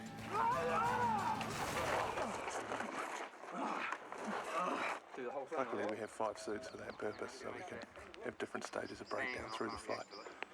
Yeah, who do you think's going to win? I don't know, the big guy's looking good. On me. Does that look pumped to fight? Whose guns ain't got no safety catch. $100 on Mraz. Yeah, I'll take it. So just to get into this initially, you'll actually be coming from here. I think we've seen sword fights, one-on-one sword fights, so many times in the films, and I really challenged Alan to find a new way of doing this. The Peter versus Mraz fight, we had a choreographed a fight. We started on November last year. William and Sergio had to train for this for months ahead of time so that it felt real, so it didn't feel like it was too coordinated or too balletic or too dance-like. We can actually even break here. And I think we've created a really interesting duel where it's not just about the swords. It does actually become quite hands-on and quite brutal. I would not want to be anywhere else in the world but here right now. I spoke to Sergio. He confessed he hadn't really done any heavy-duty physical fighting. You don't sense it at all in the sword play. He really comes across as this menacing character. It came down that it was, it worked out that I was pretty much the right size to double Sergio. Tag team. Yeah, exactly. Tag team on the side. It is a wrestling thing. Yeah. And obviously because I created the fight, so I didn't have to teach it to anybody. And it was great. It was a lot of fun. It keeps you honest. No stunties were harmed in the making of this movie. Mark? No, I think it's a matter of looking at this fight and finding the beats. Yes. And then kind of going, okay, what's the most interesting way to cover this beat? You know, we shot it a number of ways. We shot it fairly straight at first with, you know, 2 cameras, a handheld and a Steadicam. The day of the fight, the best day. Then we actually shot it on a circular track with 3 cameras, so that while the fight was happening, we were circling them the whole time. The Iconics camera, what you can do with that. I think Alan made some tests today. We built several rigs where we actually built the camera into the shield. This is the smallest high-definition video camera we could find, called Iconics. Makes for great options of little flash cuts, action cuts. We get to positions where the normal film camera could never go. Good. Got to work with Greg and the camera guys and did a bit of camera work where they'd mounted a 235, which I wore, and then fought with William, and then changed around and ended up fighting with Sergio. So basically it gave us all these different ways of shooting it that we can cut between. Ready and action!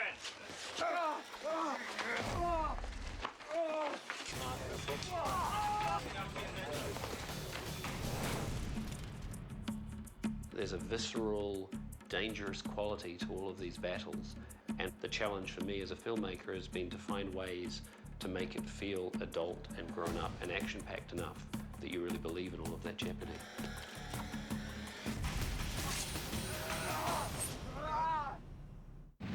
Mission complete.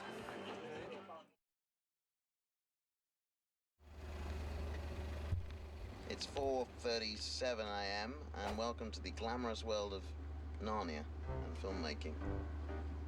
An average filming day for me on Narnia will normally start fairly early in the morning.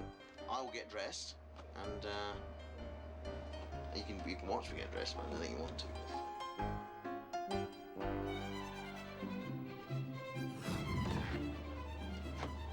There you have it. And I'll get partly sort of dress into my costume.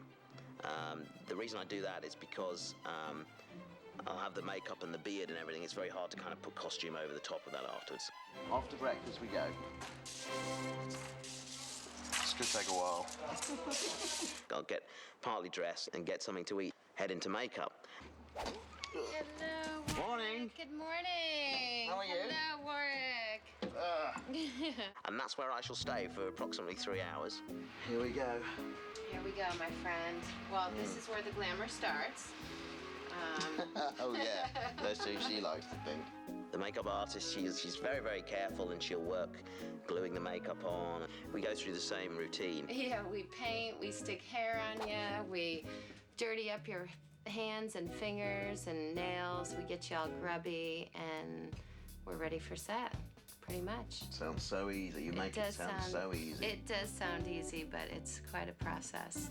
You ready for your face, Warwick? Can I just show, let me just show our viewers what I see. This is the last thing I see before I become Nickelbrick. That's what it looks like. And it's like...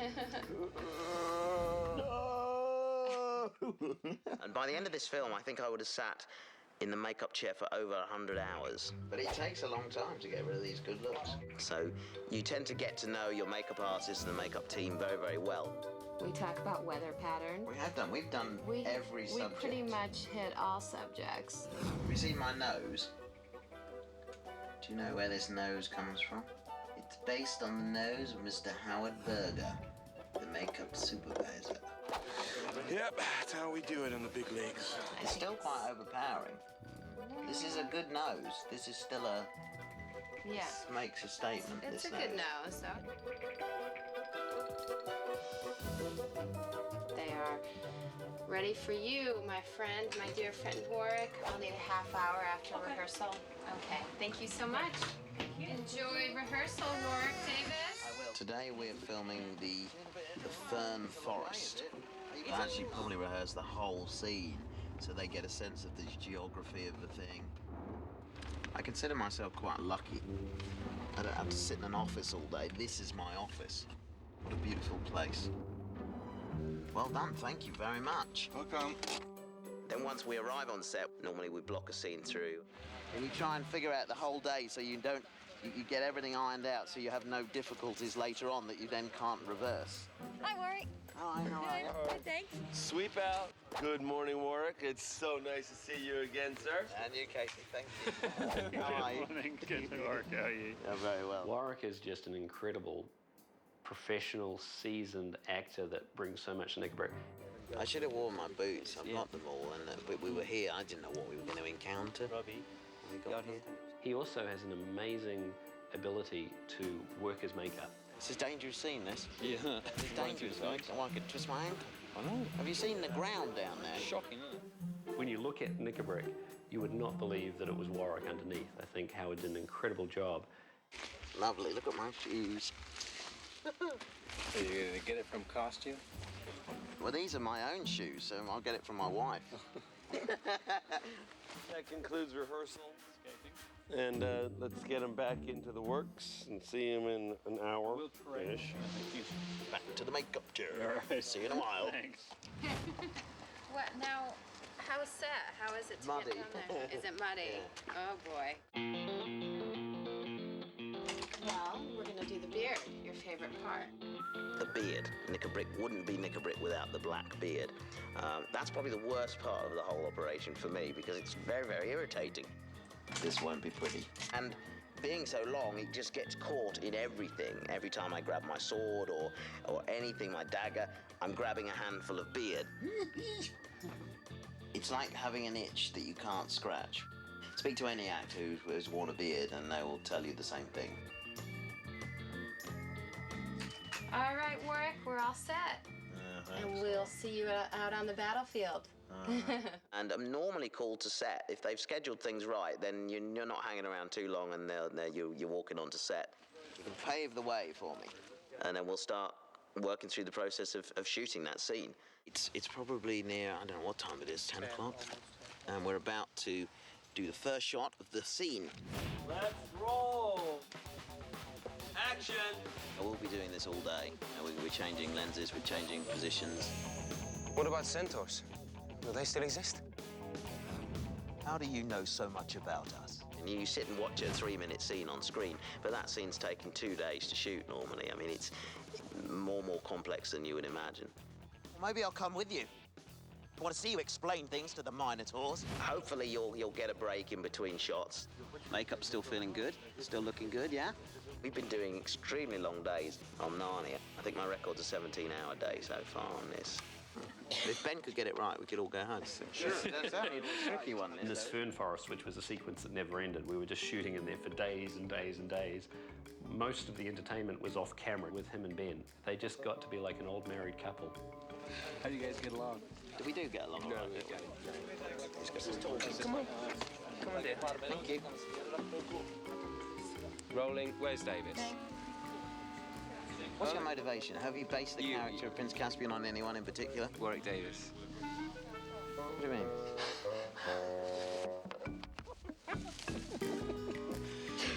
Thank you. Then, you know, obviously watching the clock, looking forward to lunchtime, because it's an hour to partly take the costume off, cool off a bit. What's happening now? You're going to lunch. Well, Warwick is going to lunch, so I'm going to remove his mustache so he can eat comfortably. Bean plates up. That's just with dignity. What is it? So, it's lunchtime. It's 1:45, and I've been up 10 1/4 hours now, just having lunch. Now, eating for me is difficult as well because I'm an actor that's very conscious of preserving the makeups. I have to kind of be careful what I eat in the makeup as well because I don't want to disturb any of the work. The makeup's now feeling a little bit looser, so there's always a post-lunch check that has to be done. At the end of lunch, that's always the worst time, the knock on the door. Right, off we go to see Sarah in makeup. Hey, Sarah. Hello, how was your lunch, Warwick? Still eating it, Sarah. Oh, boy. So we're doing So what chemical are you stuffing up my nose at the moment? No, just a little bit of iso alcohol. Sorry, darling. Nothing like a bit of iso alcohol after lunch. I'll tell Martina. Martina, Warwick is out of prosthetics. Ah, there you are. I thought it would become too much for you. And then it's normally back onto set, working right the way through. How do you know so much about us?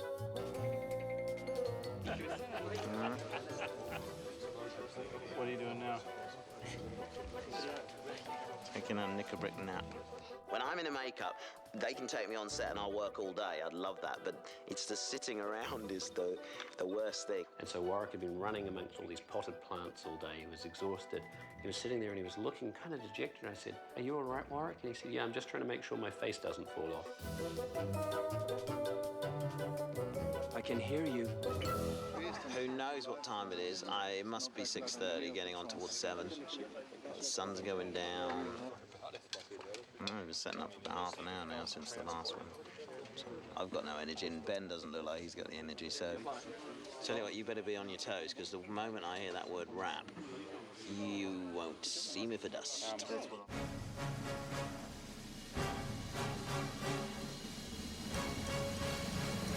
is a wrap. We're done. We're done. We're done. That's the other side. We did it. I'm still standing, and we did it. Good day's work. Running tonight. I'm really sorry. If you want to just do a bit of running anyway, that's fine. I'll be doing a bit of running back to the makeup trainer. That's where I'm running. Thank you.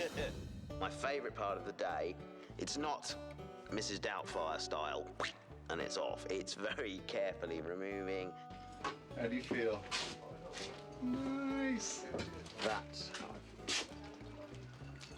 Oh my God. Wow, that is interesting look. It's a lovely feeling. This part coming off and the wig now coming away for this, and the ear coming off is lovely too. Oh yes. I think this is going to be amazing when this comes off.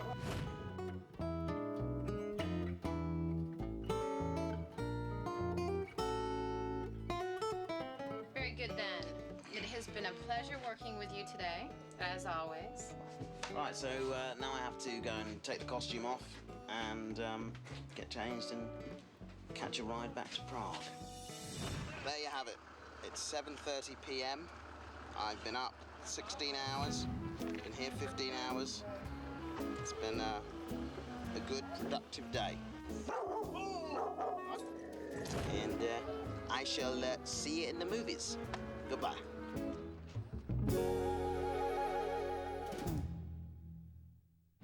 Warwick, we have another shot with you. Can you come back and get you made up again? No, you can't leave. Wait, come back here. We were very, very lucky with Peter. He was my first choice. Just want to shoot. When when I wanted to cast Trumpkin, I knew I needed a really good actor. And Peter was amazing as station agent. And you wonder why we don't like you. When I called his manager to see if he were available, be interested, and he said, is he available? Is he interested? Absolutely. In fact, he's still wondering why you didn't hire him for The Lion, the Witch, and the Wardrobe. Oh, that's not at all patronizing, is it? And cut. That initial meeting with Andrew, I sat there in this room filled with computers and watched on the screen this sort of stuff that they already mapped out, and they had already sort of put my likeness onto my computer image. So I felt like I couldn't say no at that point. Give me a tiger, Peter. You're a tiger. Work it, baby. Trumpkin, the work.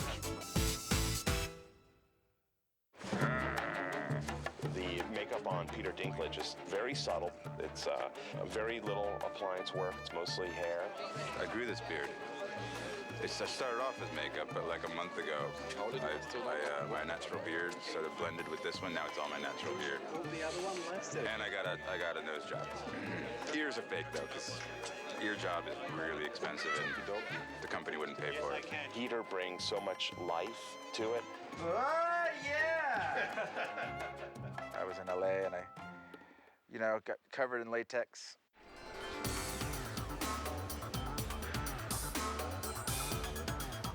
Doing great, Peter. You get sort of wrapped in all sorts of different products. We're putting a little alginate, and we're gonna go in with another coat, a real thin coat, just to reinforce everything we did, to make sure we get all your detail. And you sort of you have your eyes closed, so you don't know what they're doing up there. Thank you for your patience, Peter. You're doing great. It's a bit claustrophobic, I gotta say it.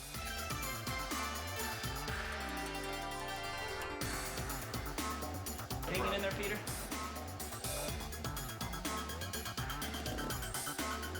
Okay, we're just waiting for the backside to firm up, and then we're gonna start getting you out of here. Okay, Peter, we'll have you kind of lean forward from your waist, and you can kind of suck in your cheeks and kind of get loose off your face. Over time. Go ahead and smile, make all kinds of expressions, scrunch up your forehead, and there it is. Oh, chest hair. Oh, except for the chest hair. I was just Well, let them check it out. Very cool. So what the guys are doing now, this is obviously Peter's head cast. We're going to end up going ahead and pouring up in plaster Paris, so we end up with a plaster head of Peter, so that from that we're able to duplicate his face as many times as we want, because we're going to have to do different various sculptures for his nose and ears and facial hair and all that fun stuff. So this is the tricky part, so hopefully Lino won't screw this up. Right? Oh, he dropped it! Oh.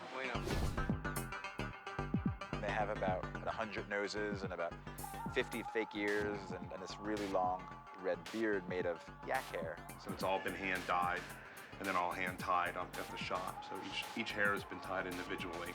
So it looks like it's growing out of Peter's face. And once this is glued down, we'll go ahead and trim up this lace and then hand lay hair over it just to tie it all together. Then we'll do the mustache and then we'll do the wig, and it should be groovy. He's hilarious. I mean, he just makes us all laugh. Like, he's just really witty. And I mean, he has a beard and a fake nose and stuff. And under all the lights, he gets really hot, but he still manages to keep up his spirits. Hurry up! Got a performance to give. You know, and then... That's not right at all. Let go. Peter has these amazing expressive eyes, so even though most of his face is in prosthetics and he looks completely different in his makeup to his everyday wear, he has these amazing eyes which are just so penetrating. Oh, you've got to be kidding me. And even if he weren't using the rest of his face and body to act, you'd get exactly what he means just from his eyes. That's the best you can come up with. A simple thank you would suffice. It's a really cool experience to just be transformed like that. Just completely different than what your day-to-day life is. It really clicks your imagination, and it's pretty nice. Just tell them like I'll be there in like 5 minutes.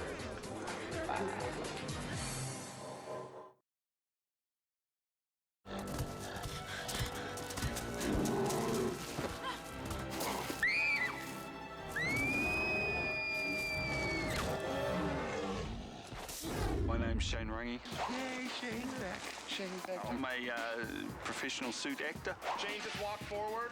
Originally, I'm from a little town called Tiki Tiki on the east coast of the North Island. Now I reside in Wellington, New Zealand.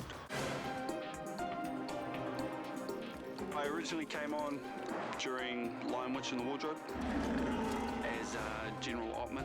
Andrew asked me, what sucker could I get from New Zealand? I can put through anything. And he said, oh, I've got just the guy. Who can I abuse, break, throw away, and bring back again? And I go, oh, have I got the guy for you? Have I got the guy for you? Yeah. We haven't broken him yet, but maybe you might be able to.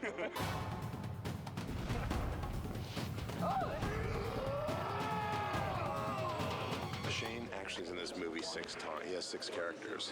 I think you're in this movie more than the kids, Shane. What do you think? What's that, cuz? You're in this movie more than anybody. There's six different pictures. I was cast as Asterius, the Minotaur. Piece of cake, really. He's often off screen for us being Aslan because Aslan is a CG character. Yeah, you have a lot of junk in this. This is like the bear. See the resemblance? This is why they got me. This is me on a bad hair day. Right here. What hair day? Yeah, exactly. The werewolf. Give us a kiss. He plays Bulgy Bear. Am I excited about playing Bulgy Bear? I mean, who wouldn't be? I mean, look at it. This, my friend, is where it's at. Big Red the Minotaur. One day you are Aslan, the Bulgy Bear, the attack bear, and the next day you are a dead Minotaur. Okay? I'm the best dead Minotaur too. It's tough being in a suit, you know. You have your health to consider, which is a big thing to stay healthy and have the dexterity and the endurance to go the distance, but also then you have to keep in mind your performance. I mean, you're wearing the suit that weighs, I don't know, 50 pounds, then a head, big mechanical head weighs about, I don't know, 15 pounds. Yo, what up? It's me getting my mechanical head on. Yeah. He was shooting for 12 hours a day on this battlefield, running around with holding this big giant heavy axe and wearing all this armor. Oh, it's not bad. It's good for the cardio. I have so much respect for that because when I'm feeling tired, I look at Shane in his Minotaur outfit and I just go and he's sweating buckets and buckets. I go to him like, all right, Shane, yeah, all good, bro, just like completely fine. Just like, I'm like, yeah, I have nothing to complain about. You're a star. One star, bro. One star. He's completely stoic and unfazed by the incredible heat in those suits when he's most of the time jumping around being an action hero. It's all good though. You know, people pay a lot of money to go into a sauna. You know, just imagine how much it would have cost to stay in a sauna all day. Thousands. And that's totally healthy too. Exactly, buddy. Don't let production find out, otherwise they'll be charging me to wear the suit. Because, How much weight do you feel you've lost so far going to lose on this? I've lost 4 kgs. And on the last film, you lost about 35 pounds, which would be... I lost 14 kgs. Yes. I like a challenge. I like a physical and mental challenge, and I always try and push my body to the limit. And so far, it's been able to do everything that has been thrown in front of me. You should have seen it yesterday. I was in blue suit. Blue suit looked a lot sexier. It's a lot easier to perform in too, but don't tell them that. Shane Rangi has no complaints. Be it Shane running in a field and falling on his face in a Minotaur costume, get right up. I'm like, you all right?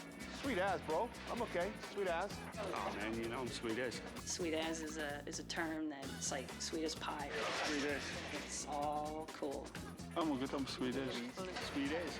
I'm sweet as. Can you do it from right there if you'd like? You can, whatever is comfortable for you. Anything's comfortable. Yeah, it's tough working with Superman. It's tough working with Superman. It's better than the vision I've got when I'm in the wolf head and the Minotaur. No, absolutely, but you can just roll it up. I'm all good, honest. He always does that. Right now we're waiting. They're doing the gate sequence where the Minotaurs are about to break through the gate and the rest of the soldiers come through. just raise up the drawbridge just in time. Close the door. Remember to leave some gap for the horses. Are you going to destroy this thing with your head? We'll see what happens. We'll see what happens. All right, tell me when heads are on. Ready, guys? Keep heads on. Shane was leading the charge into the castle. The gate was getting lifted. Basically got to the point where he couldn't see it anymore. So thinking that it's not there, committing to his action like he does with everything that he does, charged in, but the gate hadn't quite got high enough.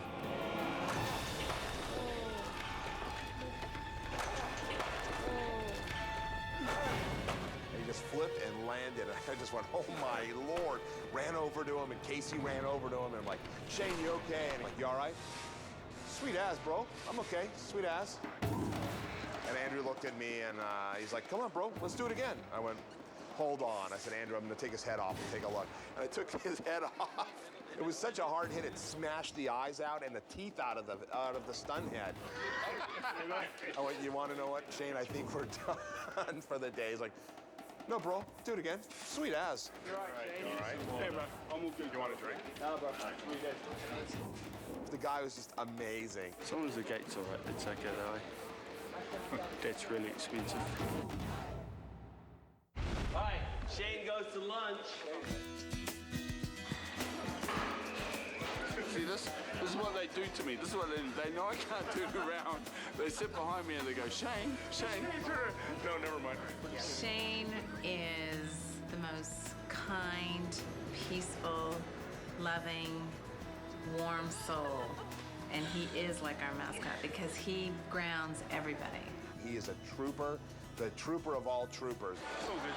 Shane Rangi makes our characters come alive. Over your right, Shane. He just keeps getting better and better at what he's doing. That's a huge compliment.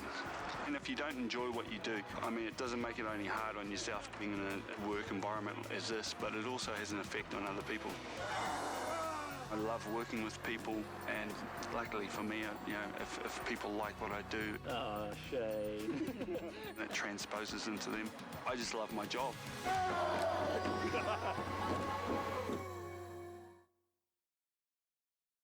The code name of the film was Toasty, and it has nothing to do with anything with the movie at all, except that on the first film, one of our favorite snacks was a Toasty sandwich.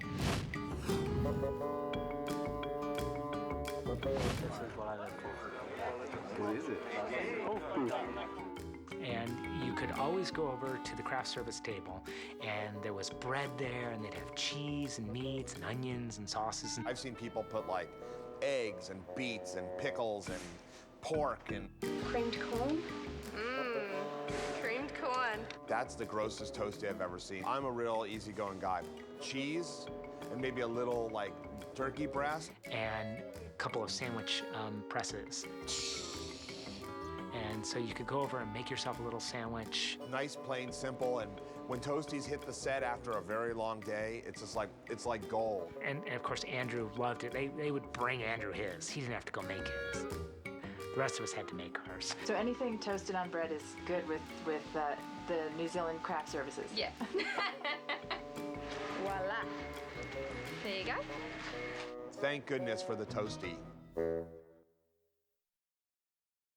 Hi, I'm Casey Hoddenfield. I'm the assistant director on The Chronicles of Narnia's Prince Caspian. Rehearsal's up. Clear, please. All right, here we go. Here we go. Let's go. B-Mark. Let's see. I run the set. I'm the big mouth that says rolling. Roll, please. Coming up. Lock it down. No trucks backing up. Now, Ed, now! Where the filming process may take 6 months, I might start 4 months ahead of time, scratching my head a lot and figuring out when we're going to do things based on daytime, nighttime locations. Strap on your girdles, or whatever. Here we go. Just basically put the puzzle together, work next to the director, help him out as much as I can for everything. Time management, just keeping the machine moving forward. This your first time, Casey?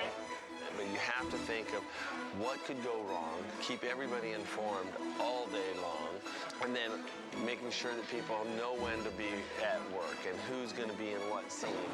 And if they have a cut on their face at that time, or anything about it. Come on, no, we gotta go. I am like bankrupt now. Come on. It's just the enormity of the project.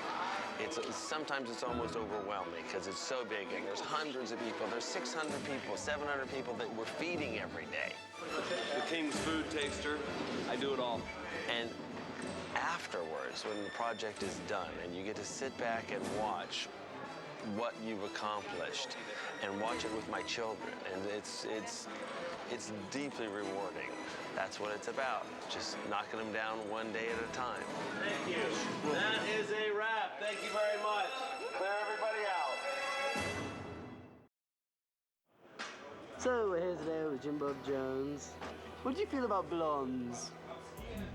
Blondes? Yes, it's a controversial film. I know. What do you feel about it? Does it make you angry? Does it make you want to rebel? Well, no, it actually makes me want to dye my hair blonde.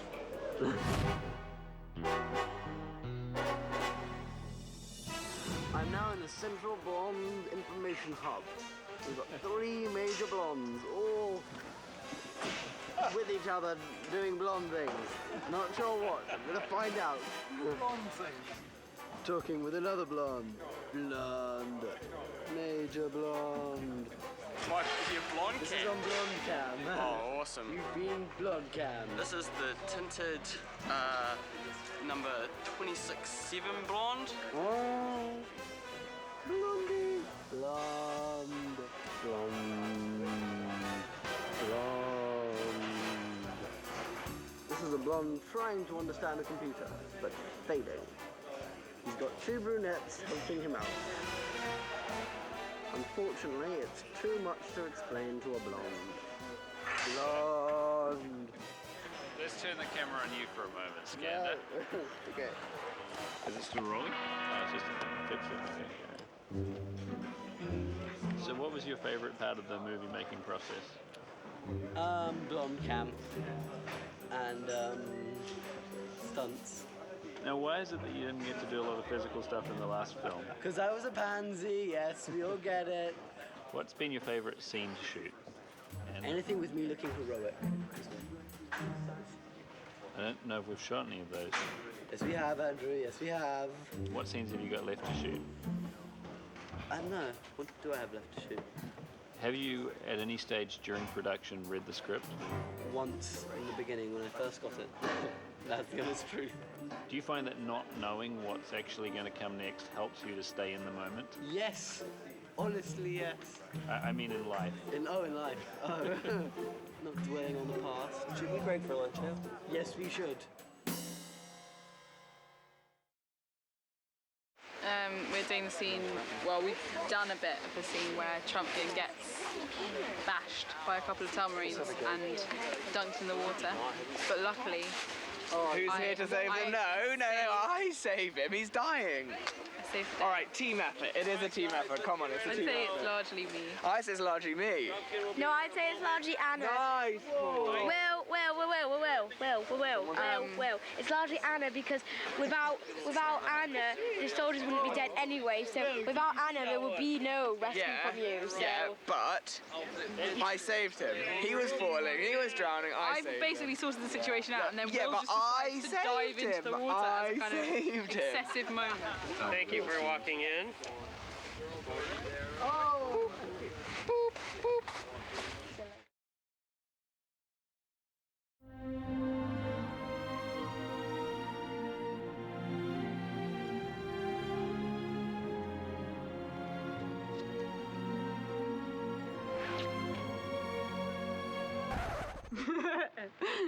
Sorry.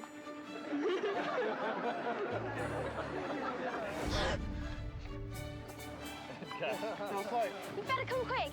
Lee, he's fighting again. I always wanted to be in a movie.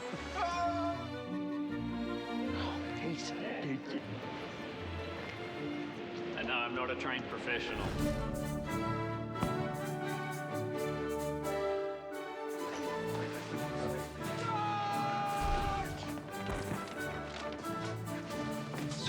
No! Oh, God. Stop rolling, guys!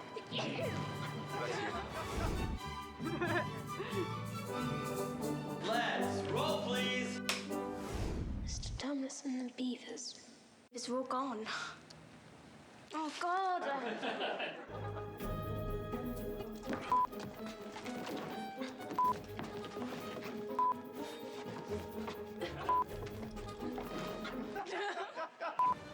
It's a big bird. Not that big.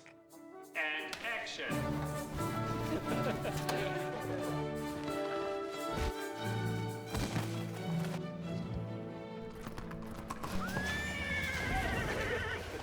I'm not crazy.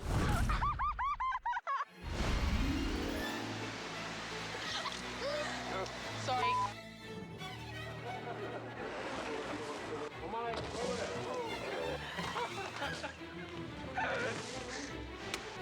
Wait, I'll go. Whoa. And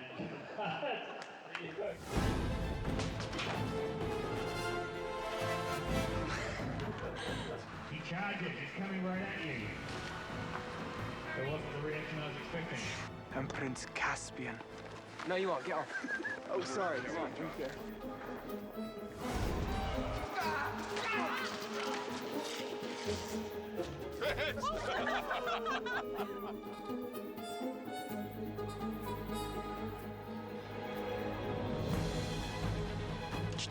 And tap. Treachery!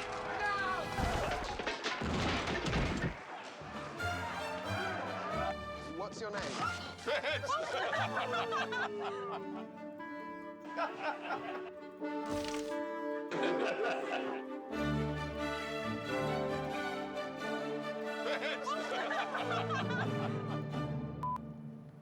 Too much, wasn't it? A little bit.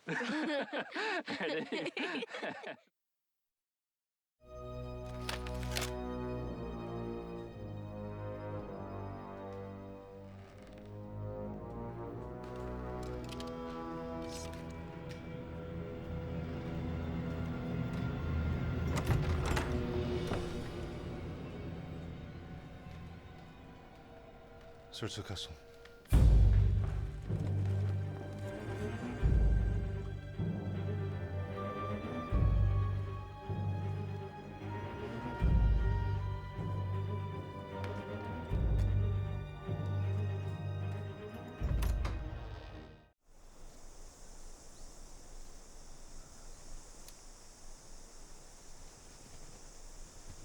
Lucy.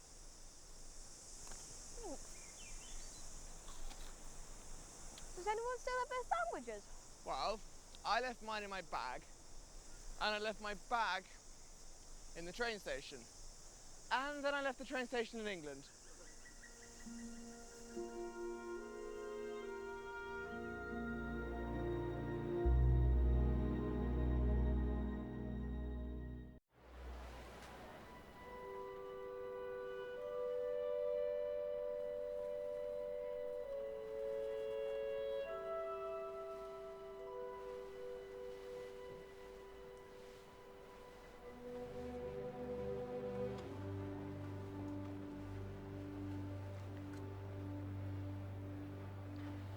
Showing your son the kingdom? Just getting some air. But you're right. He should see it if he's to rule it one day. What is Caspian? I thought he would be here.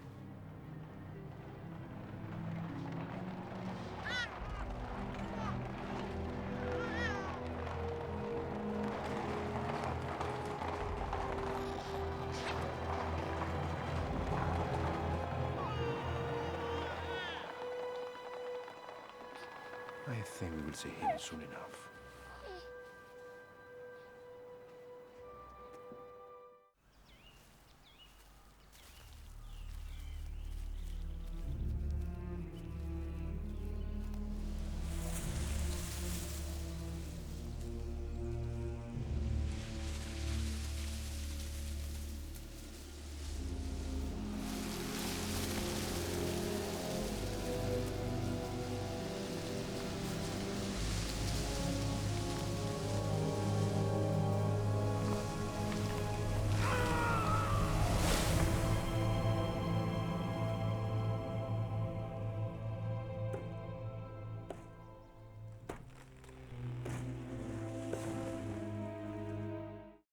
been abandoned for hundreds of years.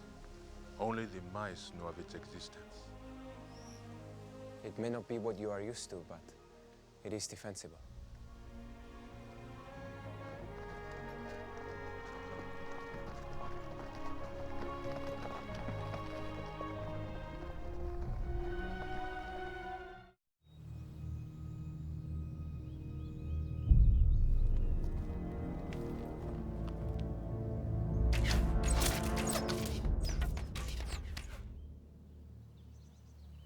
Nope.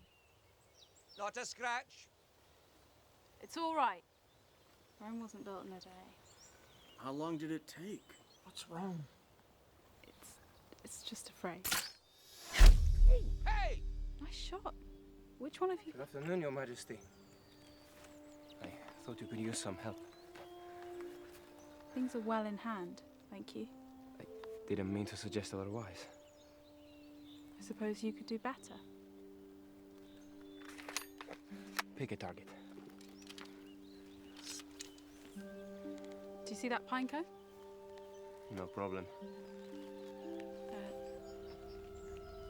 That one.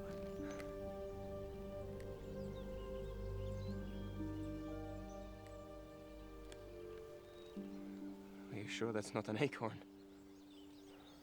Too far for you.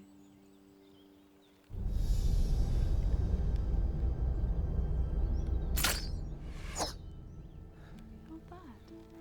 Well, I was trained by the finest in the Talmarine army. Wow. If that's the best they've got, we might stand a chance after all.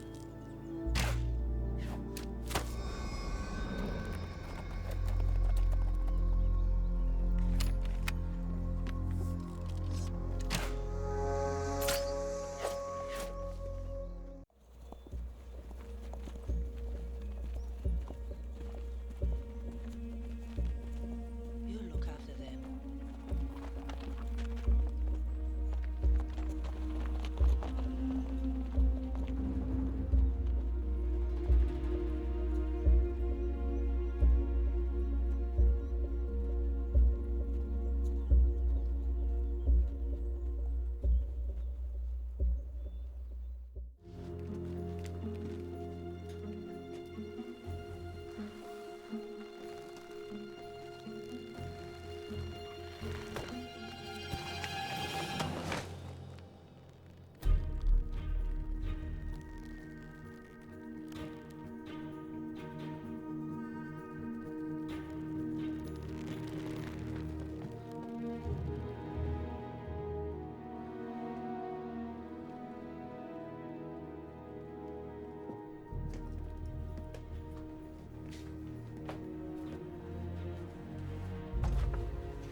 Where did that come from?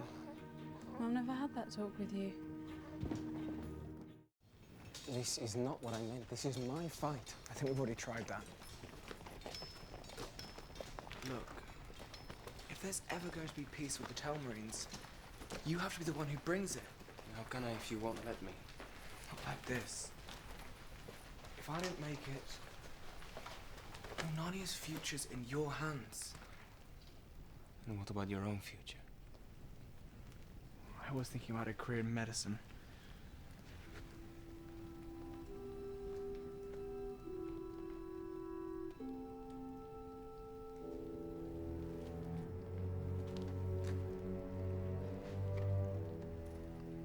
Your Highness?